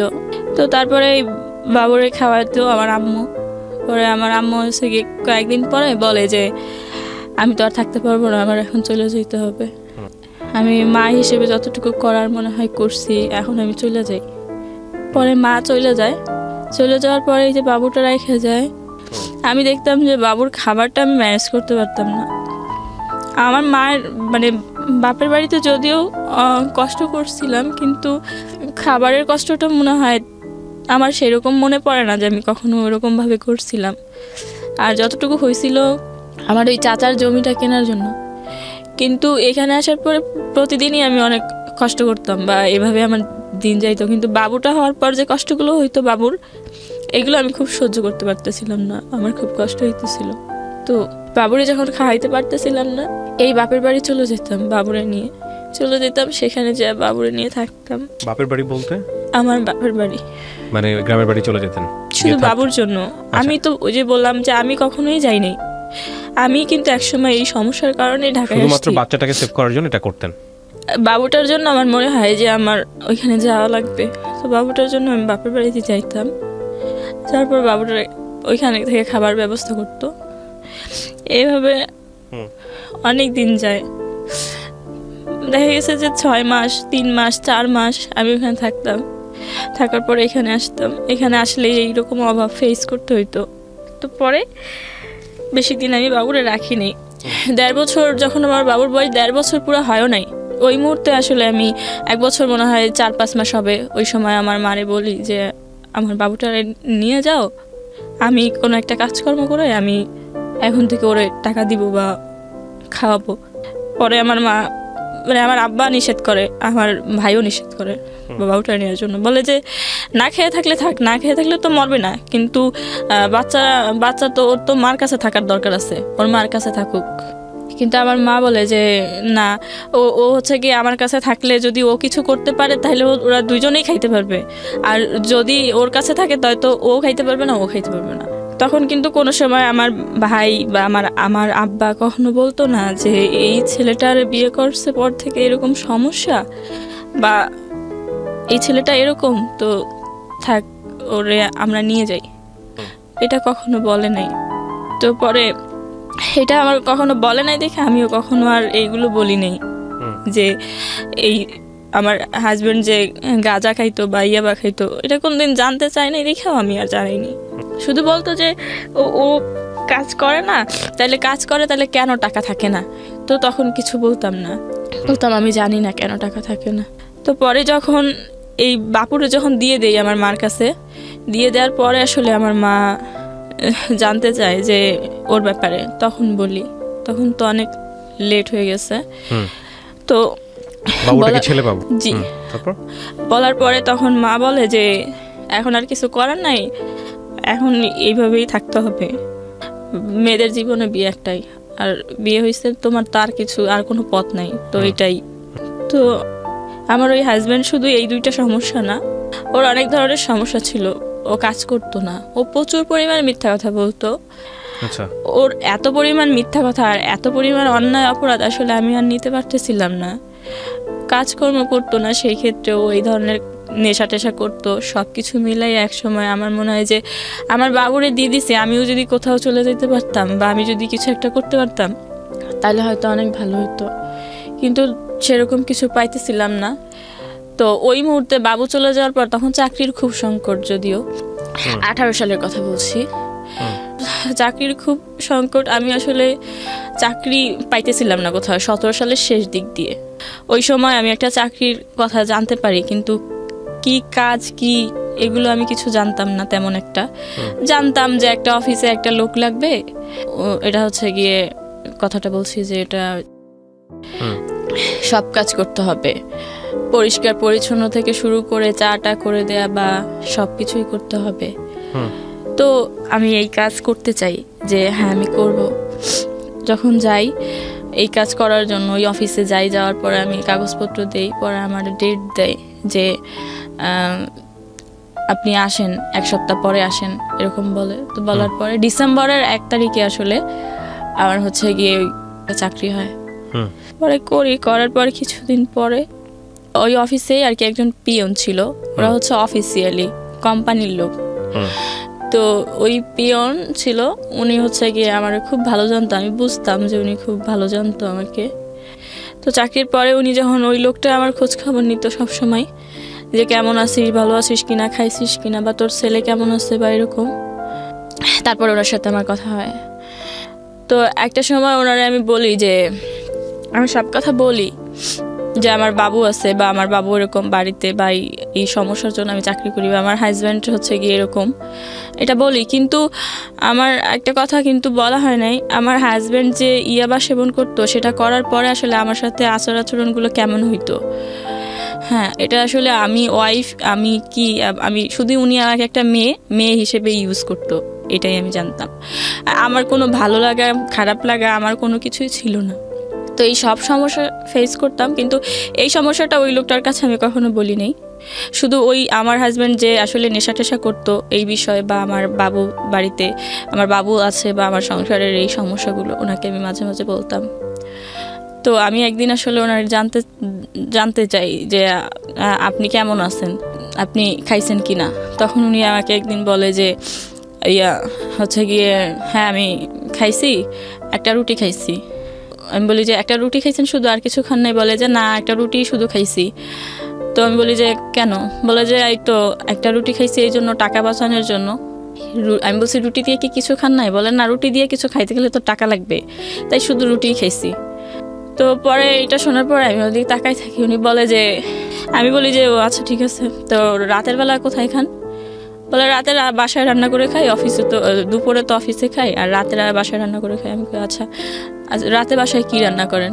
বলে রান্না করি ভর্তা ভাত। তো আজকে হচ্ছে গিয়ে তো তাও নাই, আজকে হচ্ছে বাসায় মনে হয় আধা পট চাল আছে আর একটা আলু আছে, তো এটা আজকে বাসায় গিয়ে খাবো, রান্না করে খাবো, পরে দেখি কালকে কি করা যায়। প্রিয় দর্শক এবং আলাপনে, তো এটা বলার পরে আসলে আমি ওনার দিকে তাকাই থাকি যে উনি দেখতে শুনতে এরকম একটা মানুষ, বোঝাই যাচ্ছে না যে ওনার উপরেও এই আর্থিক সমস্যাগুলো ভর করছে বা উনি এরকম সমস্যার মধ্যে আছে, কিভাবে এটা সম্ভব? তো উনি কি আমারে দেখে বুঝতে পারতেছে যে আমি কেন খাই নেই? পরে ওনার ওই কথাগুলো শুনে আমার মনে হয় যে আমিও তো এইরকম সমস্যায় ফেস করি, কিন্তু নিজের মতো একজনকে পাওয়া গেল এরকম একটা অবস্থা, কিন্তু কখনো কাউকে বলি না, বা হয়তো আমাকে দেখলে বোঝা যায় না, যেমনটা আমি দেখতেছি যে ওনাকে দেখলে বোঝা যায় না। তো আসলে কি এরকম মানুষ আরো অনেক আছে এরকম আমি ভাবি। কারণ হচ্ছে আমি যে 5 বছর যে এই যে কষ্টগুলো ফেস করতে থাকি, বা আমি যে আসলে আর্থিক সমস্যার জন্য কখনো কখনো না খেয়ে থাকি, বা এই যে এত কিছু করি, এই কোনো কিছুই কখনো কারোর সাথে বলি নাই। তো এটার জন্য ওনার দিকে তাকাই আসলে আমি ওইগুলো ভাবতে থাকি, বা আমার তখন কান্না চলে আসে যে এরকম মানুষও হয়তো আমার মতো আছে। তো এটা ভাবার পরে তখন তার আধা ঘন্টা পরে আমি আসলে আমার কাছে শুধু 100 টাকাই ছিল। তো ওই 100 টাকা আমি ওনারে দিয়ে বলি যে আপনি 100 টাকা দিয়ে কিছু একটা নিয়ে রাতের বেলা খাইয়েন। তো এটা ওনারে বলার পরে উনি হচ্ছে গিয়ে ওই 100 টাকা নেয়। তো নেওয়ার পর থেকে যেটা হয় যে আমারও ওনার প্রতি একটা অন্যরকম একটা কেমন যেন একটা মায়া কাজ করতো, যে উনি হয়তো খাইছে কিনা, বা ওনার ওই সমস্যাগুলো আবারও আছে কিনা বা হয়েছে কিনা। আর ওনারও সবসময় এরকম একটা তাগিদ থাকতো যে জিজ্ঞেস করতো আসলেই খাইছিস কিনা বা কি কেমন আছিস। তো আমার অনেক সময় খাবার কিনেও দিত বা আমি খাইতাম এরকম। এরপরে কিছুদিন পরে আর কি 1 মাস পরে উনি আমাকে বলে যে আমি যে বললাম যে আমার সংসার জীবনে যে অনেক অভাব ছিল বা এইরকম, তো এর ইতিমধ্যেই আসলে আমি একটা আর কি লোন নিছিলাম, যে লোন থেকে আসলে আমি 30,000 টাকা নিছিলাম, যেটা নিয়ে আসলে আমি আমার হাজব্যান্ডকে দিছিলাম। ও বলছিল ব্যবসা করবে বা কিছু একটা করবে, তো ওইটার জন্য। কিন্তু ওই টাকাটা ও নিয়ে আমার আর দিতে পারে না, ওরে পুলিশে ধরে নিয়ে যায়, নিয়ে ওই যে ওর সাথে গাঁজা পাওয়া যায়, যার কারণে পুলিশ ধরে নিয়ে যায়। তো নিয়ে যাওয়ার পর ওই টাকা দিয়ে আসলে ও ছাড়াই চলে আসে। তখন ওই টাকা দিয়ে তো আর কিছু করতে পারে না, কিন্তু ওই টাকাটা আমার প্রত্যেক সপ্তাহে বা মাসে এভাবে দিতে হয়। টাকাটা ওই 30,000 টাকার লোন আর কি দিতে হয় কিস্তি। তখন আপনার তো ওই প্রথম হাজবেন্ডের সঙ্গে একেবারেই যোগাযোগ নাই, আছে কি? না, যোগাযোগ, আমি তো আমার হাজবেন্ডের ঘরেই আছি। ও ঘরে থাকা অবস্থায় আপনার এই লোকের সঙ্গে পরিচয় হয়? যখন আমি চাকরি করি সেখানে তো আসলে এই লোকের সাথে শুধুমাত্র আমার এই অফিস কলিগ বা একটা মানুষ হিসেবে যে সম্পর্কটা থাকে, এই সম্পর্কটা, যে আমার খোঁজ খবর নিচ্ছে বা আমি ওনার খোঁজ খবর নিচ্ছি, এরকম। তো ইতিমধ্যে আসলে ওনাকে জানানো হয় যে আমার এরকম সমস্যা, বা উনিও এরকম বলে। এক পর্যায়ে দুইজন আমরা অনেক ক্লোজ হয়ে যাই, যে আমার এই কিস্তি তো মাস শেষে হচ্ছে গিয়ে আপনার 2500-3000 টাকা কিস্তি আসতো। তো এই টাকাটা আমি আসলে আমি যখন বেতন পাওয়ার পরে এই টাকাটা আসলে আমি 5,000 টাকা আমার হচ্ছে আগের মাসের কিস্তির টাকা আর ওই মাসের কিস্তির টাকা, এই কিস্তির টাকাটা আমার দিতে হবে 7 তারিখে বা 5 তারিখের মধ্যে। তো ওই আমি যে স্যালারি পাই ওই টাকাটা আসলে আমি রেখে দেই, যে এটা তো আমার ব্যাংকে দিতে হবে। তো ওই টাকাটা যখন রেখে দেই, এই টাকাটা এই লোকটা আর কি উনি আমার কাছে চাইছিল যে তোর কাছে তো কিছু টাকা আছে, এই টাকাটা আমারে দে, আমি হচ্ছে গিয়ে তোরে 1 তারিখে দিয়ে দিব। তখন আমি বলি যে আচ্ছা ঠিক আছে, 1 তারিখে দিলে কোনো সমস্যা নাই, পরে এই টাকাটা আমি ওনাকে দেই। তো এভাবে আসলে ওনাকে আমি সেই 100 টাকা থেকে শুরু। তারপরে প্রথম অবস্থায় আমার তো দিন চলে না, কিন্তু কিস্তি তো দিতেই হবে। তো এই কিস্তির টাকাটা দিয়ে ওনাকে আমি 2বার করে হেল্প করি, 5,000 করে 2বার টাকা দিই। তো তারপরে হচ্ছে গিয়ে ওনার সাথে আমার সম্পর্কটা আরও ভালো হয়। যখন ওনার 2বার করে আমি 5,000 করে টাকা দিই, তার দেওয়ার পরে এক সময় আমি আমারই আসলে অনেকভাবে, মানে ওই যে রুম ভাড়া আমার হাজব্যান্ড তো দিত না দেওয়ার কারণে ওরা অনেক চাপ দেয়, বা আমি যে একজনের কাছ থেকে টাকা এনে যে সংসার চালাইছিলাম সেই টাকার জন্য আমারে চাপ দেয়। একসাথে সবাই যখন আমারে চাপ দেয়, আমি তখন এই টাকাগুলো দিব কোত্থেকে? তখন আমি ওনার কাছে 5,000 টাকা সহযোগিতা চাই, একবার মানে ধার চাই, যে আমাকে 5,000 টাকা দিতে হবে, আমি এরকম সমস্যার মধ্যে পড়ছি। তো উনিও আমার এই 5,000 টাকা দিয়ে সহযোগিতা করে। তো উনি যে আমার কাছ থেকে যে টাকাগুলো নিচ্ছিল সেগুলো কিন্তু উনি দিয়ে দিছিল, কিন্তু আমি যে ওনার কাছ থেকে 5,000 টাকা নিছিলাম ওই টাকাটা আমি আর দিতে পারতেছিলাম না। কিন্তু ওনার সাথে আমার খুব ভালো সম্পর্ক হয়ে গেছিল। সম্পর্কটা ছিল এরকম, আমার সব সমস্যার কথা যখন ওনাকে বলার পর ওনার মনে হয় আমার প্রতি একটু মায়া কাজ করে। তো উনি আসলে আমার খোঁজখবরগুলো নিচ্ছিল, ঠিক এরকম সম্পর্কটা। এবং তার সাথে সাথে বন্ধু হিসেবেও কেমন যেন আমার অনেক বেশি কেয়ার করতো। কিন্তু ওনার আর আমার বয়সের সাথে মানে 12-13 বছরের ডিফারেন্স। তো আমি ওইভাবেই নিতাম যে উনি তো সব কিছু বোঝে, জানে, বা উনি আমার থেকে অনেক বড়। সেক্ষেত্রে উনি যা বলতো, যেভাবে বলতো সেভাবেই আমি করতাম, বা আমি ওনার কথাগুলো আসলে উপদেশ হিসেবেই নিতাম। তো একটা সময় আমি ওনার টাকাটা যখন দিতে পারি না, এদের মধ্যে আসলে আমি জানতে পারি যে অফিসে আসলে সবাই এরকম বলাবলি করে যে ওই পিয়নের সাথে ওই মেয়েটার হচ্ছে গিয়ে এরকম একটা সম্পর্ক, বা হয়তো বা কোনো একটা সম্পর্ক, বা এরকম। তো এটা শোনার পরে আমি আমার কথা চিন্তা করি না, আমি চিন্তা করি যে উনি একটা, সবাই ওনাকে চিনে বা অনেক দিন ধরে চাকরি করে বা এরকম, তো ওনার মান সম্মানটা আমি কেন নষ্ট করব? এই কথাটা যেহেতু আমি জানতে পারছি, তো সেই ক্ষেত্রে আমি আগে ভাগে চলে যাই। এই কথাটা আমি ওনারে বলিও নাই, আজকে হয়তো উনি জানতে পারবে। তো আমি তখন আর কি ওইখান থেকে চাকরিটা ছাইরা চলে আসি, কিছুই বলি না, জাস্ট আমি ওনাদের জামা কাপড়গুলো খুলে আমার জামা কাপড় পরে চলে আসি। তো চলে আসার পরে তারপরে আর কি ওনার সাথে আমার ফোনে কন্ট্যাক্ট হইতো। তো এর মধ্যে উনি আমারে জানাইছে, তার 1 মাস পর জানাইছে যে আমার তো কিছু টাকা লাগবে, আমি তো টাকা দিছিলাম তোরে, এখন তো আমার রুম ভাড়ার জন্য চাপ দিতেছে। তো পরে আমি ওই টাকাটা আমার চাচাতো ভাইরে বলি যে আমার আবার হচ্ছে গিয়ে কিছু টাকা দেন ধার, আমি দিয়ে দিব। তখনও আমার চাকরি ছিল তো অন্য জায়গায় আর কি। তখন আমি ওই ভাইয়ার কাছ থেকে 3,000 টাকাই ওনার আমি দেই, আবার উনি আমার কাছে 2,000 টাকা পাইতে যায়। তো তারপর থেকে আসলে আমি যে জায়গায় ওনার জন্য যে চাকরিটা ছাইড়া দিয়ে যখন আইসে অন্য জায়গায় চাকরি নিই, ওই চাকরিটা নেওয়ার পর ওই চাকরিটা আমি 2 মাসের বেশি আর করতে পারি না। তো করতে পারি না পরে ওই চাকরি আমার চলে যায়, আমি আর কোথাও চাকরি পাচ্ছি না, কিন্তু আমার সমস্যাগুলো থাইকেই যাচ্ছে। ওই যে ব্যাংক লোন আমি দিতে পারতেছি না, তো উনি আমাকে প্রত্যেক মাসেই এই 3,000 টাকা ব্যাংক লোন হচ্ছে গিয়ে সহযোগিতা করতো। তো করতে করতে একটা সময় দেখা গেছে 3-4 মাস হয়ে গেছে, এভাবে ওনার কাছ থেকে অনেক টাকা নেওয়া হয়ে গেছে, কিন্তু আমি 1 টাকাও দিতে পারতেছি না বা দেই নেই। কিন্তু সম্পর্কটা আসলে এভাবে টাকার জন্য হয়তো নষ্ট হয় নাই। তো এই টাকা দেওয়ার মাঝখানে ওনার সাথে খুব ভালো সম্পর্ক হয়ে যাওয়াতে আমি ওনার সাথে খুব বেশি ক্লোজ হয়ে যাই, এবং তারপরে আমি জানতে পারি যে উনি আমাকে ওনার কিছু সমস্যার কথা বলে, যে উনি হচ্ছে গিয়ে পড়াশোনা করছে কিন্তু কাজে লাগাইতে পারে নাই, ভালো কোনো চাকরি পায় নাই, বা ওনার হচ্ছে গিয়ে যেটা না বললেই না, যে ওনার এই সমস্যাটার কথা আমাকে খুব ভালোভাবে বুঝায় বলে যে উনি বিয়ে করে নাই কেন। আমি ওনাকে মাঝে মাঝেই প্রশ্ন করতাম যে আপনার অনেক বয়স হয়ে গেছে, বিয়ে করেন নাই কেন? তো বলে যে বিয়ে তো করি নাই এইরকম সমস্যার জন্য। তো সমস্যাটা কি একদিন উনি আমাকে বলে যে আমার তো এরকমের আমার শারীরিক সমস্যা, আসলে আমার সমস্যাটা খুব গুরুতর, এরকম অনেকবারই বলে, কিন্তু আমি আসলে বুঝতে পারি না, মানে কখনো বোঝারও চেষ্টা করি নাই যে আসলে কি সমস্যার কথা বলে। আর আমার যে সমস্যাটা হয়তো, যে বলছিলাম আমার হাজব্যান্ড হচ্ছে গিয়ে ইয়াবা খাইতো, আমি যখন জানতাম আমার হাজব্যান্ড হচ্ছে গিয়ে তখন চাকরি করতো, কোম্পানির নাম জি, ওই কোম্পানিতে যখন চাকরি করতো উনি হচ্ছে গিয়ে চিটাগংয়ে যাইতো ডেলিভারি দিতে।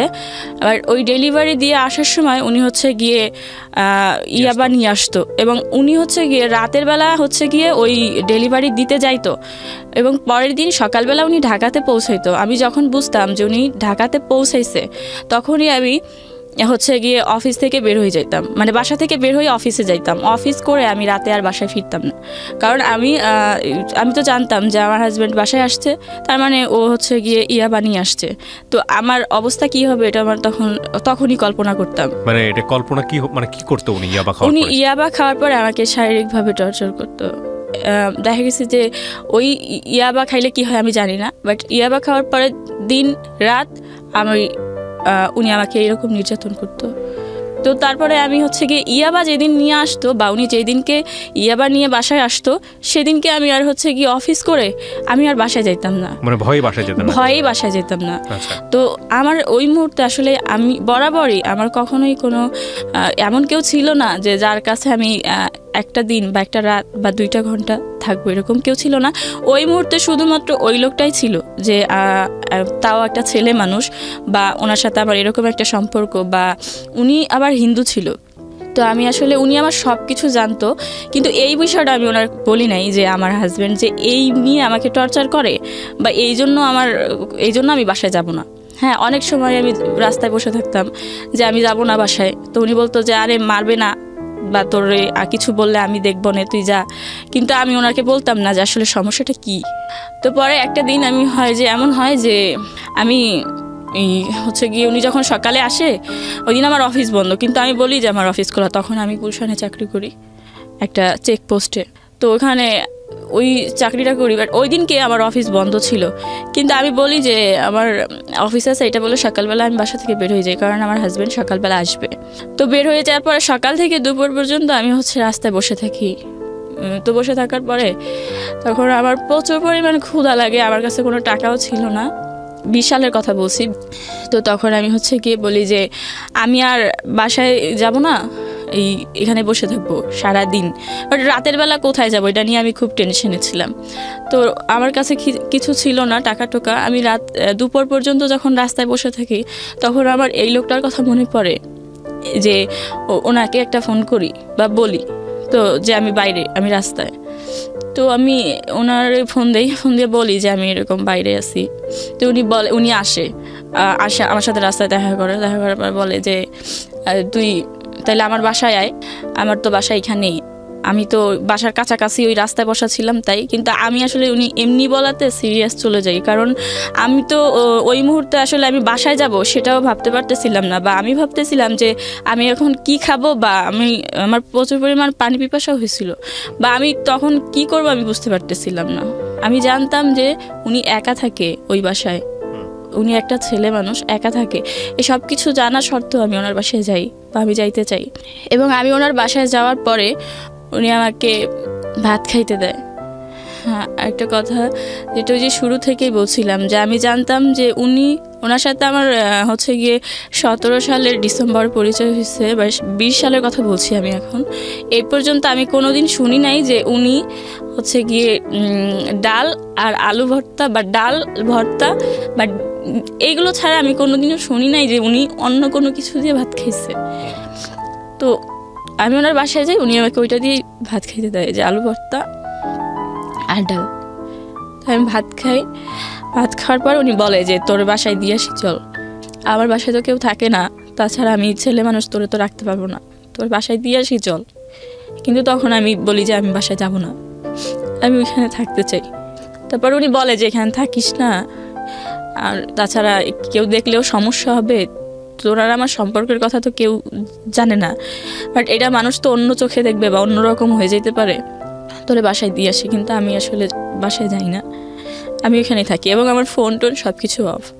তারপরে আমি ওইখানে থাকি ওই দিন রাতে। ওনার সাথে আমার সম্পর্কটা ওই দিনই খারাপ হয় নাই, ওনার সাথে আমার সম্পর্কটা এরকমভাবে খারাপ হয়েছিল যে আমি যখন ওনার কাছে যাওয়ার পরে আমার মনে হয়েছে যে এই যে একটা আশ্রয় আমার সবেমাত্র আমার জীবনে মিলছে, যে আমি এইখানে এসে হয়তো থাকতে পারবো। কিন্তু তারপর থেকে যেই দিনই মনে হইতো যে আজকে আমার হাজব্যান্ড আসতেছে বা আসবে, ওই দিনই আমি বাসা থেকে পালাই আসতাম বা পালাই এরকম করতাম। তো দেখা গেছে যে আমার হাজব্যান্ডের কাছেও এখন আমি আরও বেশি নির্যাতিত, যে রাতের বেলা কই ছিলি বা কি করছিলি, তখন বলতাম যে আমার অফিসে হচ্ছে গিয়ে নাইট ছিল, রাতের বেলা কাজ করতে হবে, এরকমের বলতাম। যত মিথ্যা ছিল সব বলে বলে বলে বলে আমি এভাবে বাঁচার চেষ্টা করতাম। এবং ওই সময়টাতে আপনি ওখানে স্টে করতেন? জি, আমি ওখানেই থাকতাম ওনার কাছে। ইতিমধ্যে যেটা হয় যে আমি বলছিলাম যে এই লোকটার, আমি বারবারই শুনছিলাম যে এর হচ্ছে গিয়ে শারীরিক সমস্যা, কিন্তু শারীরিক সমস্যাটা কি আমি জানতাম না বা আমি বুঝতেও চাইতাম না। যখন এর পাশে আমি থাকতে শুরু করলাম তখন কিন্তু এর সাথে আমার সম্পর্কটা অন্যরকম। জাস্ট এইটা আসলে কোনো রিলেশন, গার্লফ্রেন্ড বয়ফ্রেন্ডের সম্পর্ক বা বন্ধুত্বের সম্পর্ক বা অবৈধ সম্পর্ক, কোনোটারই নাম দেওয়া যাচ্ছিল না। আমি নিজে নিজে আন্দাজ করতাম যে এটা আসলে কেমন সম্পর্ক। যে আমি ওনার কাছে থাকার পরে আমি এইটা বাংলাদেশ, আমরা আবারও ফিরে যাচ্ছি আলাপনে। ওনার এমনই সমস্যা যে উনি বিয়ে করতে চায় না বা বিয়ে করবে না বা বিয়ে করতে পারবে না, এরকম একটা সমস্যা, যেটা দেখার পরে আমি আসলে খুশি হই যে আমি এমন একটা মানুষের কাছে আশ্রয় নিয়েছি যার এই সমস্যাটা থাকাতে হয়তো আমি অনেক ভালো থাকবো বা আমার কোনো সমস্যা হবে না। যে এই বিষয়টা হচ্ছে এরকম যে আপনি এই সম্পর্কটাকেই ঘৃণা করা শুরু করেছিলেন এক সময়, কারণ আপনার জীবনে প্রথম যে ঘটনাটা ঘটে সেটা খুবই অনাকাঙ্ক্ষিত এবং অচিন্তনীয় ছিল। এরপরে হাজবেন্ডের কাছে এসেও এটা এক ধরনের, যেটাকে আমাদের আইনগতভাবে বলা হয় মেরিটাল রেপ, মানে বৈবাহিক পরবর্তী জীবনের রেপ। এবং এরপরে আপনার এই ধরনের সম্পর্কের প্রতি এক ধরনের ঘেন্না জন্মে গেছে, সোজা কথা যেটা বলি। ঘেন্না মানে আমার কাছে মনে হতো যে এটা এখন আমার হয়তো একটা রোগ হয়েছে, যে আমার দ্বারা এটা সম্ভবই না, মানে আমি এটা মন থেকে মানতেই পারতাম না। যেটা ওই ছেলেটার মধ্যে ছিল না বলে আপনার ওখানে ভালো লাগা শুরু হয়। ওখানে ভালো লাগা শুরু হয়। স্ট্রেঞ্জ স্টোরি দেখেন, যে আমি ভাবি যে এই লোকটার এই সমস্যাটা নাই, তার মানে 5-10টা ছেলের মতো ও আমার সাথে এমন করবে না বা ও তো করতে পারবে না। আমি মনে মনে অনেক খুশি হই যে ওর এই সমস্যাটা হয়েছে, ভালো হয়েছে। কিন্তু ও কিন্তু অনেক কষ্ট নিয়ে বলতো আমাকে, বা ওরে আমি এমনিতে অনেক ভালোবাসি। কিন্তু তারপরে আমি দেখতাম যে এই লোকটার এই সমস্যাটা, কিন্তু মানুষ হিসেবে ও এত ভালো। আমার জীবনে যেদিন থেকে আসছে সেদিন থেকে আমার কেয়ার করা শুরু করেছে, যেটা ওইভাবে কেউ কোনোদিন করে নাই। টাকা দিয়ে, খাবার দিয়ে, আবার দেখাশোনা সব কিছু। আমি যে চাকরি করতাম ভিন্ন অফিসে, তখন ওনার অফিস ছুটি হইতো, ওনার অফিস 6টা বাজে ছুটি হইতো, 6টা থেকে উনি হাঁটা শুরু করতো। আমার অফিস রাত 9টায় ছুটি হইতো, সেখানে রাত 9টায় পৌঁছাইতো, তাহলে কতটা দূরত্ব। এবং 9টা বাজে আমার অফিস ছুটি হইলে আমার অফিস থেকে উনি আমার হাঁটতে হাঁটতে আমার বাসায় দিয়ে আসতো, সেখানে যাইতে 10:30 বাজতো। সেখান থেকে আবার উনি আমাকে দিয়ে ওনার বাসায় যেতে যেতে প্রায় 11টা 11:30 বাজতো। এতটা পথ উনি প্রত্যেক দিন আমাকে দিয়ে আসতো। তখনও আসলে ওনার আর আমার সম্পর্কের নাম দিয়ে যাচ্ছিল না, যেটা কি সম্পর্ক। এমন হয়তো যে আমার অফিসে গেছে আমার আজ্ঞায় নিয়ে আসার জন্য, বাট আমি সেখানে আমার অফিস থেকে বের হওয়ার পর আমি জানতে পারছি যে আমার হাজব্যান্ড আসবে। তখনই আমি ওর হাতে পায়ে ধরা শুরু করতাম যে আমি বাসায় যাব না, আমি তো তোমার সাথে যাব। তখন ও বলতো যে আরে তোর কি মাথা খারাপ, আমার সাথে যাবি মানে আমার সাথে প্রত্যেক দিন গেলে তো সমস্যা হয়ে যাবে। কিন্তু তখন বলতাম যে আমি তোমার সাথে যাব। তো একটা সময় ওনার কাছে যাইতে যাইতে যেটা হয় যে উনিও আসলে ওনার তো সমস্যা, কিন্তু উনি প্র্যাকটিস করতে থাকে প্র্যাকটিস করে, আর প্র্যাকটিসটা আসলে উনি আমাকে দিয়ে করে, যে আসলে ওনার যে সমস্যাটা উনি আসলে এটা বুঝতে চাইছিল সমস্যাটা আসলে কি, উনিও সেই সময়টা আসলে প্র্যাকটিস করার মতন চিন্তাভাবনা নেয় বা করে আমার সাথে। কিন্তু সেই মুহূর্তে আসলে এমন হয়েছিল যে আমি তখনও আমার কাছে এটা মনে হইতো যে এটার থেকে আমার হাজব্যান্ডের যে নির্যাতনগুলো আমার সহ্য করতে হইতেছে তার থেকে তো এইটা ভালো, এটা আমার কাছে হয়তো ভালো, কারণ এটা তো খুব অল্প সময়ের জন্য, সাময়িক সময়ের জন্য, বা উনি তো আমার কোনো কষ্ট দিচ্ছে না, এরকম আমার মনে হতো। তখন আসলে আমার এটা মনে হতো না যে উনি আমার সাথে এটা করতেছে তো আমি এখন আসলে চলে যাই বা অন্য কিছু। হ্যাঁ, আমার মাঝে মাঝে মনে হতো যে আমি মরে যাই। আমি মাঝে মাঝে দেখা যেত যে আমি যদি কোনো সময়ও আয়নায় আমার নিজেরে দেখতাম, আমি প্রচুর পরিমাণে কান্না করতাম যে আমার জীবনে কেন এরকম, আমি যেটা চাইতেছি না সেটা কেন বারবার হইতেছে। আমি তো চাইতেছি না আমার শরীর কেউ দেখুক, কিন্তু সেটা কেন দেখতেছে। তো তারপরে আমি ওনার হচ্ছে গিয়ে অনেক বেশি সম্মান করতাম, ওনার অনেক বেশি ভালোবাসতাম। এই ভালোবাসাটা কি ছিল আমি জানি না, কিন্তু ভালোবাসতাম যে উনি একটা ভালো মানুষ। আসলে প্র্যাকটিস করতে করতে তারপরে 20 সালের এপ্রিলে হচ্ছে গিয়ে আমি দেখি যে আমি প্রেগনেন্ট আবার। কিন্তু আমি তখন এইটা বুঝতে পারি যে এইটা তো আমার হাজবেন্ডের না, এটা তো ওই যে উনি আমার সাথে প্র্যাকটিস করতেছে এইটা। তখন আমি কি করব, আমার কাছে কোনো ওরকম মানে সবসময় আসলে আমার কাছে কোনো দিন টাকা থাকতো না। চাকরি করতাম, করার আগেই দেখতাম যে আমি তো বেতনের টাকা থেকে আরও 5,000 টাকা এখন আনতে হবে কোনো থেকে, না তো আমার বাসা ভাড়া বা আমি যে টাকা দিতে হবে এটা তো আমি দিতে পারতেছি না। তো সবসময় 5,000 টাকা কমই থাকতো, 6,000 টাকা কমই থাকতো, কোনোদিন 1 টাকা বেশি থাকতো না। তার মানে এটা তো আমার কাউরে না কাউরে জানাইতেই হবে।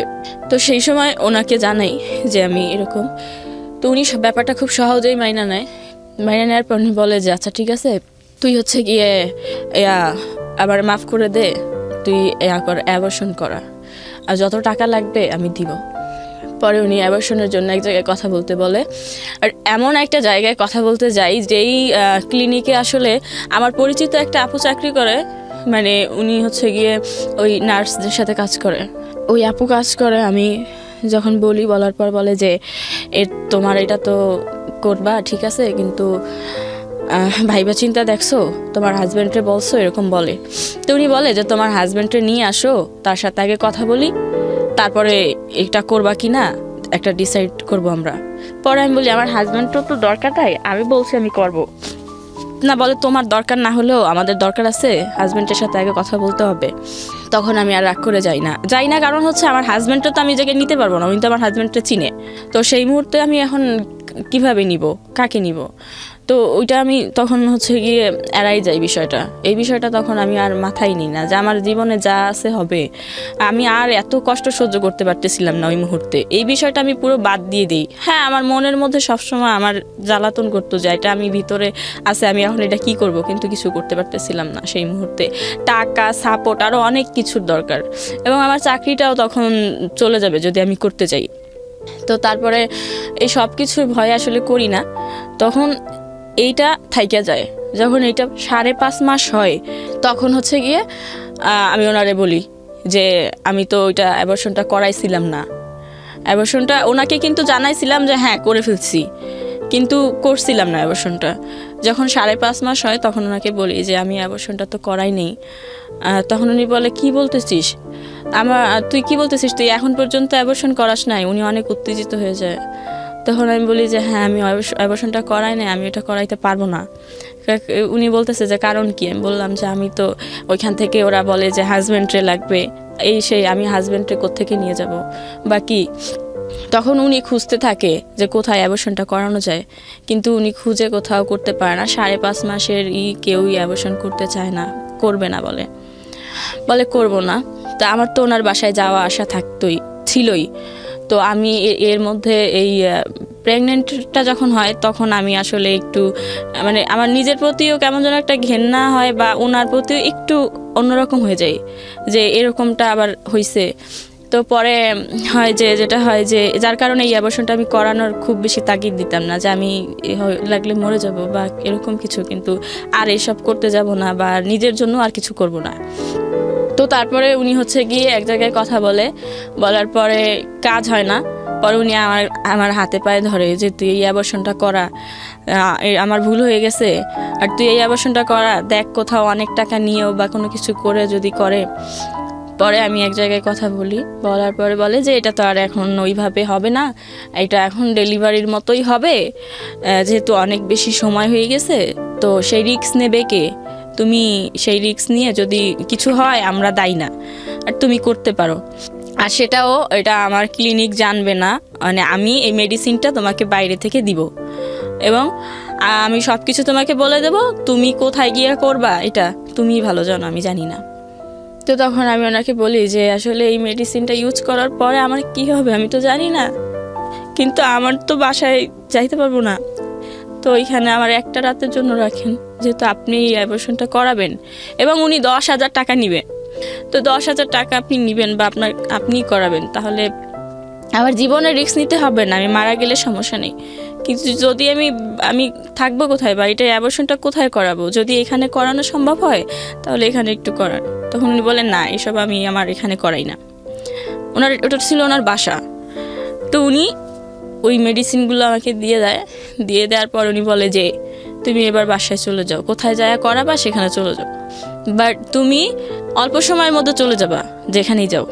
তো তখন আমি হচ্ছে গিয়ে ওনাকে ফোন করে বলি যে আমি খুব অসুস্থ, আমি তো ওই মেডিসিনগুলো নিছি, এখন আপনি কোথায় আছেন, খুব অল্প সময়ের মধ্যে আমার নিয়ে যান।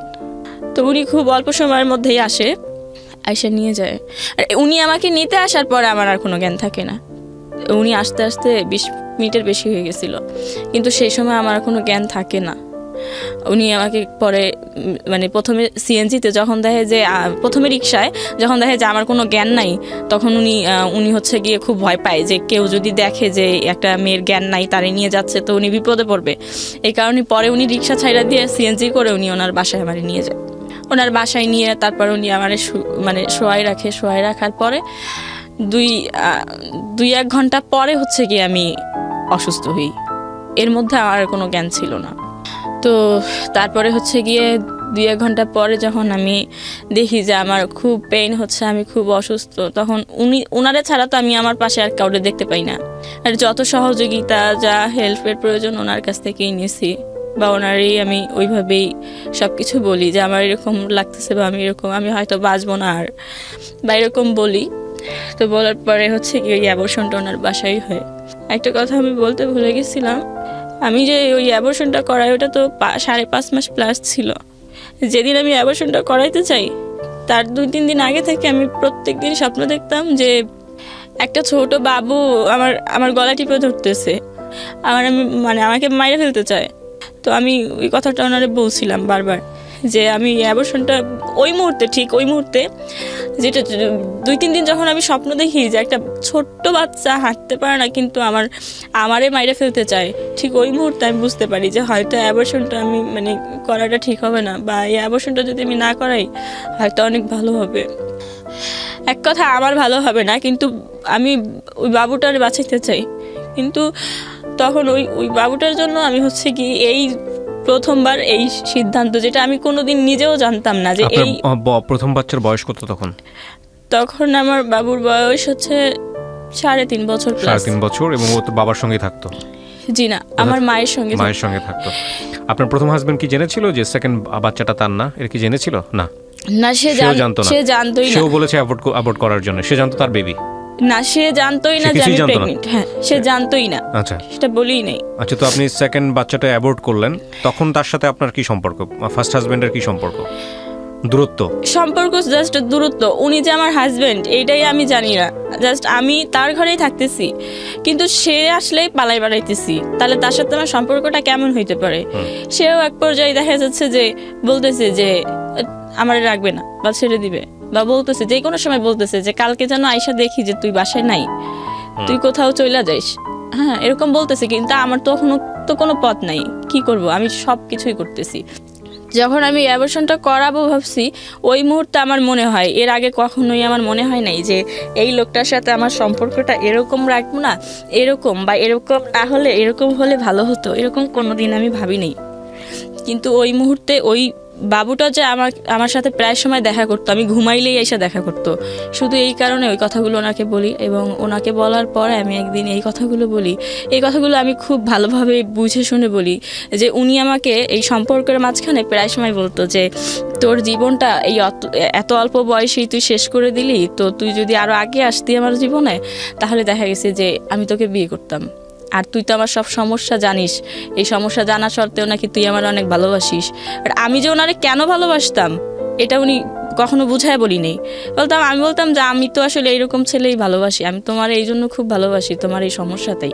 কিন্তু ও আসলে তখন আমাকে বলে যে তুই যদি আরো আগে আসতি তোরে বিয়ে করতাম, আমারে তো কোনো মেয়ে বিয়ে করবে না, কারণ বিয়ে করলেও সে থাকবে না। তো তুই এত ভালো, তুই যদি আমারে বিয়ে করতি, আমি আরো আগে আসতি তোকে করতাম। তো ওই বাবুটা যখন অ্যাবর্শন করার কথা আমি ভাবি, বা আমি যখন ভাবি যে এটা আমি করবো না, তখন হচ্ছে ফার্স্ট টাইম আমি ওনার পায়ে ধরে মানে কান্নাকাটি করি। অবশ্য পায়ে ধরার আগে আমি নিজেই অনেকবার প্রিপারেশন নিই যে এই বাবুটা রাখতে গেলে আমার কি করতে হবে, ভাবি এটা কিভাবে রাখবো। তো তখন আমি হচ্ছে গিয়ে একদিন ওনার সাথে দেখা করে আমি ওনার পায়ে ধরে কান্নাকাটি করি অনেক, যে আমি তোমার সাথে আমার কেমন সম্পর্ক, কি সম্পর্ক, আমি সেই সম্পর্কের নাম জানি না, বাট সেই সম্পর্কটা কি আমি তাও জানি না, ভালো খারাপ আমি বুঝি না। প্রিয় দর্শক এবং শ্রোতা, আপনারা শুনছেন এবং দেখছেন জীবন গল্প। আমি জানি তুমি একটা ভালো মানুষ, তুমিও জানো যে আমি ভালো মানুষ, না হলে হয়তো তুমি আমার সাথে মিশতা না। তো আমি সেই জায়গা থেকে তোমারে বলতেছি আমি এইরকম সমস্যা ফেস করতেছি, এই বাবুটা আমি রাখতে চাই। তো তুমি কি এই সম্পর্কের নামটা কি চেঞ্জ করে অন্য কোনো নাম দিতে পারবা কিনা, বা এই বাবুটা রাখতে পারবা কিনা। বা আমি ওরা এরকমটা বলি, যদি তুমি অন্য কোনো সম্পর্কের নাম দিতে না পারো, তাহলে তুমি তো বলছিলা যে তোমার বড় ভাইয়ের নাকি বাচ্চা হয় না, তো বাবুটা আমার রাখার মতো সুযোগ দাও, তারপর তোমার বড় ভাইরা নাইলে বাচ্চাটা দিয়ে দিও। তো তখন ও বলে যে না, এই বাচ্চা রাখা যাবে না, আর তোমার সাথে আমার সম্পর্কের নাম চেঞ্জ করবো কিভাবে, তুমি তো মুসলিম। তখন উনি বলে যে আমি তো শুভর মতো মুসলমান হইতে পারবো না, ধর্ম ছাড়তে পারবো না, কিভাবে আমি এই সম্পর্কের অন্য কোনো নাম দিব, তো তুই অ্যাবর্শনটা করাই ফেলা। এটা বলার পরে অ্যাবর্শনটা হওয়ার পরে তার কিছুদিন পরে ওনার সাথে আমার ওই যে কথা হয়েছিল, উনি বলছিল যে আমি ভেবে দেখবো যে কোনোভাবে তোরা রাখতে পারি কিনা, আমিও চাই যে তুই আমার সাথে থাক সারা জীবন, তোরা দেখতে পারি বা তোরা রাখতে পারি। তো তখন উনি বলছে এটা আমি ভেবে দেখবো। তো তারপরে হচ্ছে গিয়ে আস্তে আস্তে ওনার সাথে ওরকম একটা সম্পর্ক হয় যে উনি আমাকে নিবে, সারা জীবন ওনার সাথে থাকতে পারবো, বা উনি আমাকে নিবে, এরকম একটা। কিন্তু এখানে ধর্ম নিয়ে একটা কথা হয়েছিল যে উনি বলছিল যে হচ্ছে গিয়ে আমি তো মুসলমান হইতে পারবো না, বাট এরপরে আবার উনি বলছিল যে হ্যাঁ ধর্ম কোনো বিষয় না, কিন্তু আমার ফ্যামিলিরে কখনো এটা জানাইতে পারবো না যে আমি এরকম হয়েছি, বা এরকম শুভ যেরকম সব মানুষের জানাইছে বা এরকম করছে, এরকম আমি কিছু কখনো জানাইতে পারবো না। তাই আমি বলছি ঠিক আছে, কাউরে জানাইতে হবে না, কাউরে জানার দরকার নাই, শুধু আল্লাহরে জানাইলেই হবে। তো উনি হচ্ছে গিয়ে তারপর যখন আমার বিয়ে করতে যায় তখন তো উনি হচ্ছে গিয়ে ওনার কাগজপত্র সব তো এই ধর্মে, আর আমার তো মুসলমান ধর্মে, সেই ক্ষেত্রে ওনার সাথে আমার বিয়ে কোনোভাবেই সম্ভব না। তো কোনোভাবেই সম্ভব না। উনি বলে যে আচ্ছা ঠিক আছে, আমি হচ্ছে গিয়ে তোমার কাগজপত্র আমি হচ্ছে গিয়ে দেখি তৈরি করতে পারি কিনা। তো উনার হচ্ছে গিয়ে আমি এগুলো জানতাম না, উকিলের মোহরি ওনার হচ্ছে গিয়ে বন্ধুর মতো, তার সাথে সব কিছু শেয়ার করার পরে আমার বার্থ সার্টিফিকেট তৈরি করে ফেলে, বাট আমার ঠিকানা বা আমার কোনো কিছু না। উনি আমার জাস্ট এইটা প্রমাণ করতে চায় যে আমি হিন্দু, ঠিক আছে, এরকম একটা বার্থ সার্টিফিকেট তৈরি করে ফেলে। তারপরে ওই বার্থ সার্টিফিকেট দিয়ে ওনার সাথে আমার বিয়ের কাগজটা আর কি, ওই বার্থ সার্টিফিকেটগুলো বা আমার ছবি টবি সব কিছু যখন ওই মোহরির কাছে দেওয়ার পরে উনি হচ্ছে গিয়ে আপনার এই বিয়ের কাগজটা তৈরি করে ফেলে। এবং বিয়েটা হচ্ছে হিন্দু ধর্ম, মানে আমি পড়ার পর দেখি যে, বা আমি যখন সিগনেচার করি তখন আমি দেখি যে বিয়েটা আসলে হিন্দু ধর্ম অনুযায়ী হয়েছে, বা হিন্দু এরকম একটা। তখন আসলে আমার হাজব্যান্ড যে সে সব কিছু জানিয়ে গেছিল যে আমি এরকম হয়েছিলাম, বা ওর সাথে আমার এরকম একটা সম্পর্ক, সব কিছু জানিয়ে গেছিল। তো সেই মুহূর্তে সে শুধু বলতেছে, সে তো আগে সবসময় বলছে যে তুই চইলা যা, আমি যেন বাসায় এসে তোরা না দেখি, এরকমটা বলতো।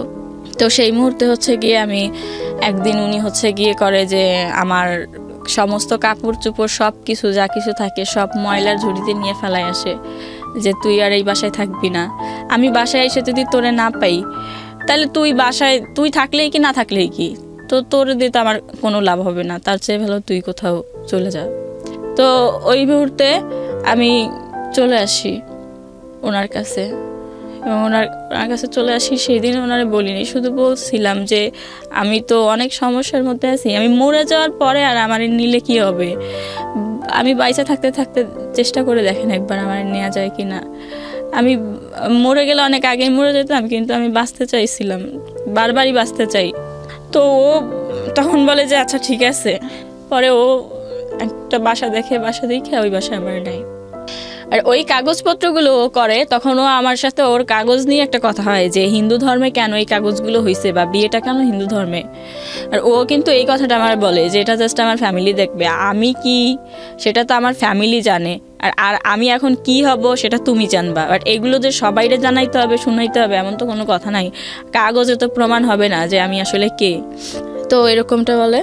তো যখন ওই বাসা নেওয়ার পরে হচ্ছে গিয়ে ও ওই বাসায় আসে, বা আমার কাপড় চোপড় নিয়ে আসি, আমি আর ওই বাসায় থাকি। তো ওই বাসায় থাকি, ও হচ্ছে গিয়ে দেখি যে ও কোনো কাপড় চোপড় কিছু তেমন আনে নাই, বা 2-1টা কাপড় চোপড় এরকমটা, বা ওর যে বাসাটা ছিল সেই বাসায় ওর সব কিছু আছে, ওগুলো ও ছাইড়ে আসে নাই। তো আমি হচ্ছে গিয়ে তখন ওর কিছু বলি না এই বিষয়ে। দেখি যে ওর কাপড় চোপড় বা কাগজপত্র ওর কোনো কিছুই এই বাসায় আনে নাই। তো এভাবে থাকতে থাকি ওর সাথে। কত সালের ঘটনা এটা? এটা 20 সালের জুন। আচ্ছা, এবার আমি কয়েকটা কোশ্চেন করবো আপনাকে। আপনার পুরো গল্পটা আমি বুঝে গিয়েছি, তারপর আমি কয়েকটা কোশ্চেন করে এন্ডিংয়ের দিকে যেতে চাই। আপনি কি এখন ওর সঙ্গে আছেন, নাকি ছাড়াছাড়ি হয়ে গেছে? ছাড়াছাড়ি হয়ে গেছে, ডিভোর্স হয়ে গেছে। প্রথম হাজবেন্ডকে আপনি ডিভোর্স দিতে পারেন নাই বা দেন নাই? দিয়েছিলেন? না, দেন নাই। আচ্ছা, কি করেন আপনি বর্তমানে?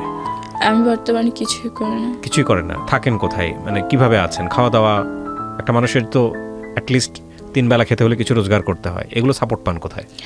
এগুলো সাপোর্ট হচ্ছে গিয়ে আমি নভেম্বরের 27 তারিখে হচ্ছে গিয়ে 24 তারিখে হচ্ছে গিয়ে ডিভোর্স হয়েছে। তো ডিভোর্স হয়েছে, তারপর আমি 27 তারিখেই ঢাকায় আসছি, এবং আমার সাথে যে মেয়েটা আসছে ওর কাছেই আসছি।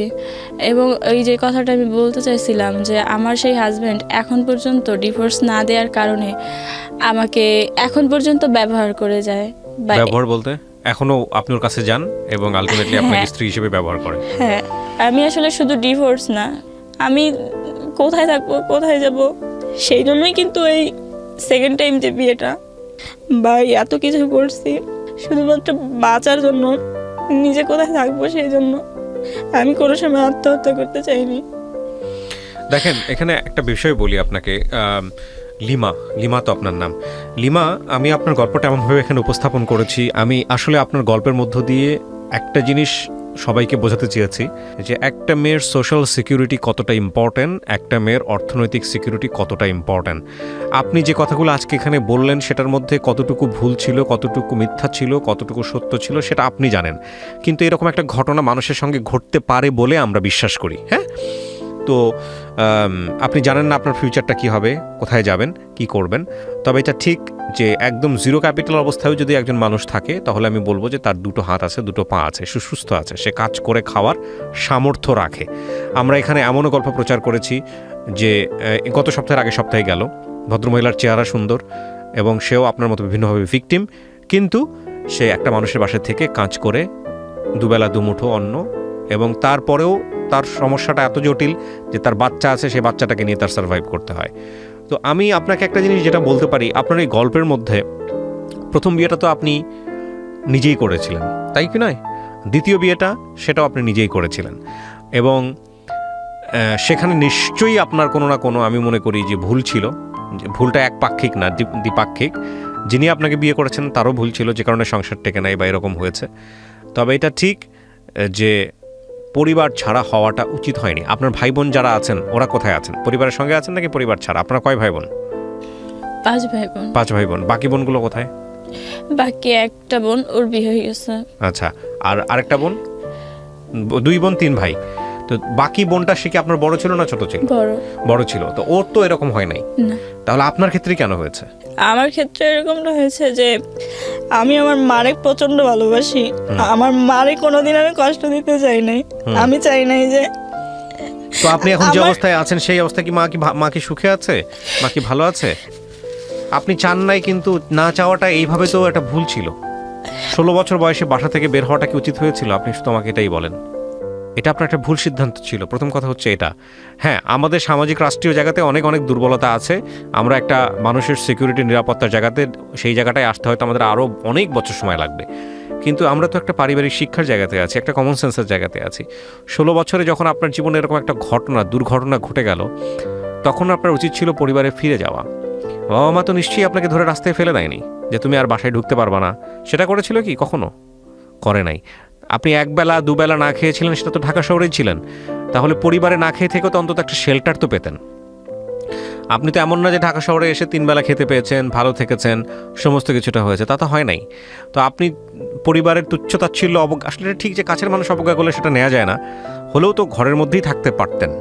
মানে বেস্ট আমার কাছে যাই হোক না কেন, যে মা বা বাবা যদি গালি দেয়, বকা দেয়, তারপরে অন্তত মুখের সামনে তো অন্নটুকু দিত।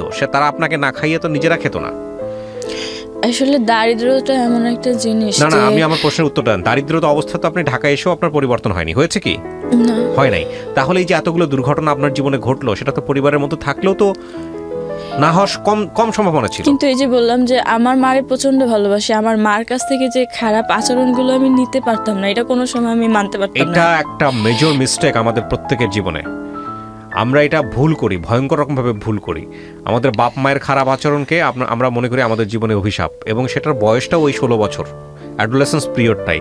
কিন্তু বাবা মা কেন খারাপ ব্যবহার করেন, বাবা কেন বকা দেন, মা কেন বকা দেন, এটা যখন বুঝবো আমরা, তখন আলটিমেটলি অনেক লেট হয়ে যায়। আপনি যখন মায়ের বয়সে যাবেন, আপনি যখন বাবার বয়সে যাবেন, তখন আপনি বুঝবেন যে কেন এটা তারা করতো। যদিও এটা করা উচিত না, খুব টেকনিক্যালি বিহেভ করা উচিত একটা বাচ্চার সাথে, বিশেষ করে এই সময়টাতে, বয়সন্ধিকারের। তো এটা আপনার সাথে করা হয়নি। কিন্তু এটাও তো একটা অনেক বড় শিক্ষা যে ঘর ছেড়ে এসে একটা ছেলেই যেখানে নিরাপদ না, একটা মেয়ে সেখানে আমাদের সামাজিকতায় কতটা অনিরাপদ হতে পারে। এই যে আপনার জীবনে এতগুলো দুর্ঘটনা ঘটে গেছে, আপনার একটা বাচ্চা আছে, আপনি জীবনে ভয়ঙ্কর রকমভাবে কষ্ট পেয়েছেন দ্বিতীয় সম্পর্কে এসে, আপনার একটা বাচ্চা অ্যাবর্ট করতে হয়েছে। নট অনলি দ্যাট, আপনার একটা আনস্টেবল লাইফ, আপনার একটা কী হবে কী করবেন আপনার এরকম একটা জীবন। এবং পুরো জীবনে আমাদের সামাজিকতা একটা মেয়ের বিয়ে হয়ে যাওয়া মানে হলো ধরে নেওয়া হয় যে তার লাইফটা ওখানে। ওই যে আপনাকে বলেছিল যাই করুক না কেন, আপনার মা তো বলেছে না যাই করুক না কেন এখানেই থাকতে হবে, রাইট? মা বলেছে না? এটা আমাদের পারিবারিক শিক্ষা, এবং এই শিক্ষা থেকে আপনি কখনোই বের হয়ে আসতে পারবেন না। আপনার এখন বয়স কত বলেন? 22 বছর প্লাস। 22 বছর প্লাস। 22 বছরের একটাই প্লাস পয়েন্ট, সেটা হচ্ছে 22 বছরের জীবনে আপনি তো লেখাপড়া বেশি দূর করতে পারেননি। আপনি বলেছেন আপনি মাদ্রাসায় কারিয়ানা পড়েছেন। সেই জায়গাটা থেকে আপনার একটা সুবিধা আছে, সেটা হচ্ছে যে আপনার শরীরে শক্তি আছে। আপনি চাইলে এখন যেভাবেই হোক পরিশ্রম করে, গার্মেন্টসে হোক বা অন্য কোথাও হোক, কাজ করে দুবেলা দুমুঠো অন্ন জোগাড় করতে পারবেন নিজের জন্য। এটা ঢাকা শহরে খুব একটা কঠিন কোনো কিছু না। প্রথম কথা হচ্ছে এইটা। কাজ নাই ঢাকা শহরে, কেউ আপনাকে কাজ দিচ্ছে না, এইটা আমি বিশ্বাস করব না, ডেফিনেটলি করব না। আপনি যে পরিমাণ অভিজ্ঞতা নিয়েছেন ঢাকা শহরে এসে, তাতে একটা প্রতিষ্ঠানে কোনো না কোনোভাবে কাজে আপনি ঢুকে যেতে পারবেন। এবং একইভাবে এটাও ঠিক, আপনি আপনার জীবনের বিভিন্ন ঘাত প্রতিঘাত দিয়ে আপনি কি বলা যেতে পারে, আপনি কিন্তু বুঝেছেন কোন মানুষ খারাপ, কোন মানুষ ভালো। আল্লাহর দুনিয়ায় সব মানুষ খারাপ, এটাও আমি মানব না। সো কোনো না কোনো কেউ না কেউ আপনাকে শেল্টার দিবে, কিন্তু শেল্টার দেওয়ার পরেই ওই মানুষের প্রতি দুর্বল হয়ে আপনি গভীর সম্পর্কে জড়াবেন কি জড়াবেন না, সেটারও একটা শিক্ষা কিন্তু আপনি আপনার জীবনে পেয়েছেন। পাননি? জি। মুখে বলতে হবে পেয়েছেন। জি। আচ্ছা, তাহলে সেই জায়গাটাও আপনার চিন্তা করার সুযোগ হয়েছে। আমি প্রত্যেকটা ঘটনাকেই আপনার জীবনে যদি অভিজ্ঞতা হিসেবে নেই, তাহলে এই 22 বছরের জীবনের অভিজ্ঞতাকে কাজে লাগিয়ে বাকি জীবনটা সুন্দর করা সম্ভব, অবশ্যই সম্ভব। আমি শুধু একটা কথাই বলতে চাই প্রিয় দর্শক এবং শ্রোতা, আমি বিশ্বাস করি আমার এই জীবন গল্প অনুষ্ঠানটা গ্রামের একেবারে প্রত্যন্ত খেটে খাওয়া মানুষ থেকে শুরু করে সব শ্রেণীর মানুষ এই অনুষ্ঠানগুলো শোনেন, এবং প্রত্যেকটা গল্পই অনেক অনেক বেশি আমাদেরকে শিক্ষা দেয় কোনো না কোনোভাবে। বিশেষ করে একটা পরিবারে সন্তানের নিরাপত্তা খুব খুব খুব জরুরি। এবং বাবা মায়ের যদি এখানে ভূমিকার কথা বলি, তাহলে অবশ্যই বলতে হবে যে সন্তানকে ওই সিকিউরিটি দেওয়াটা খুব জরুরি। তবে এটা ঠিক যে সন্তানকেও বোঝাটা খুব জরুরি। বাবা মায়ের প্রতি রেসপেক্ট রাখাটা জরুরি, পরিবারের প্রতি শ্রদ্ধা রাখাটা জরুরি, রেসপেক্ট রাখাটা জরুরি। পরিবার যে কত গুরুত্বপূর্ণ, পরিবার থেকে বের হলে যে একটা আলাদা জগৎ, পরিবার থেকে বের হলে যে পুরো জগৎটাই আপনার কাছে হায়নার মতো হয়ে যেতে পারে, অনেক বুভুক্ষ একটা জন্তু বা জানোয়ারের মতো হয়ে যেতে পারে, সেটাও বোঝাটা খুব জরুরি আজকের এই গল্পের মধ্য দিয়ে। সুতরাং পরিবারের সাথে রাগ করে হোক, পরিবারের সাথে অভিমান করে হোক, এমন কোনো সিদ্ধান্ত জীবনে নেবেন না যেটা আপনার জন্য কাল হয়ে যেতে পারে। অনেক মাই আছেন যারা তার সন্তানের কাছে প্রিয় না। আমি জানি, জীবন গল্পেই আমি জানি অনেক বাবাই আছেন যিনি তার সন্তানের কাছে প্রিয় না, এবং অনেক সন্তানই আছেন যিনি তার বাবা মায়ের কাছে প্রিয় না। কিন্তু পরিবারচ্যুত হওয়া কখনোই ওয়াইজ কোনো ডিসিশন না, যদি বিশেষ করে লিমার মতো অবস্থায় আপনারা পড়তে না চান। সো লিমা, আমি অনেক ধন্যবাদ জানাই আপনাকে। আর গল্পটা আমি প্রচার করলাম, আপনি আপনার দিনগুলো ভালো হবে, ভবিষ্যৎ ভালো হবে, এই শুভকামনা জানিয়ে আপনি কিছু বলতে চান শেষ বেলাতে এসে? আমি বলতে চাই, আমার সেকেন্ড টাইম যে সম্পর্কটা ছিল এটা আসলে আমার বুঝের বয়সে ছিল, কিন্তু সব ভুল জানা সত্ত্বেও আমি করছিলাম শুধু ভালোবাসতাম তাই। কারণ আমি যে মানুষটাকে ভালোবাসতাম সে ভালোবাসতো না, সে শুধু আমাকে ব্যবহারই করতো। লিমা, আমি আপনার এই কথাগুলোর উত্তর আমি দিয়ে দিয়েছি। আপনার বয়স মাত্র 22, আপনি প্রথম যে বিয়েটা করেছিলেন 16 থেকে 18 বছর বয়সে, এবং সেই বিয়েটাও কিন্তু খুব অল্প বয়সেই হয়েছিল।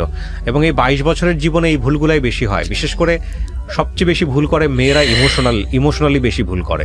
হ্যাঁ, তাদেরকে খুব সহজে ইমোশনালি ব্ল্যাকমেল করা যায়। তো সেই জায়গাটা থেকে আমি মনে করি যে আপনার বয়সটাও অনেকখানি সাপোর্ট করেছে আপনাকে। তো আমি মনে করি নেক্সট টাইম আপনি এই জিনিসগুলো করবেন না, আপনার অভিজ্ঞতাকে কাজে লাগাবেন। জীবনে কোনো জিনিসই ফেলনা নয়। আপনার জীবনে যে দুর্ঘটনা ঘটে গেছে সেই দুর্ঘটনাকে মনে করে আপনি যদি ওই জায়গায় দাঁড়ায় থাকেন তাহলে সামনে আগাতে পারবেন না। এই দুর্ঘটনা থেকে অভিজ্ঞতা নেন, অভিজ্ঞতা নিয়ে সামনের দিনগুলো সুন্দর করেন। হ্যাঁ, এবং সেটা সম্ভব। আপনি তো নিশ্চয়ই ধর্মভীরু একজন মানুষ, আপনি ধর্ম পালন করেন, তো সৃষ্টিকর্তার কাছে যে ভুলগুলো করেছেন সেগুলোর জন্য মাপ চাইবেন, এবং একই সাথে আপনি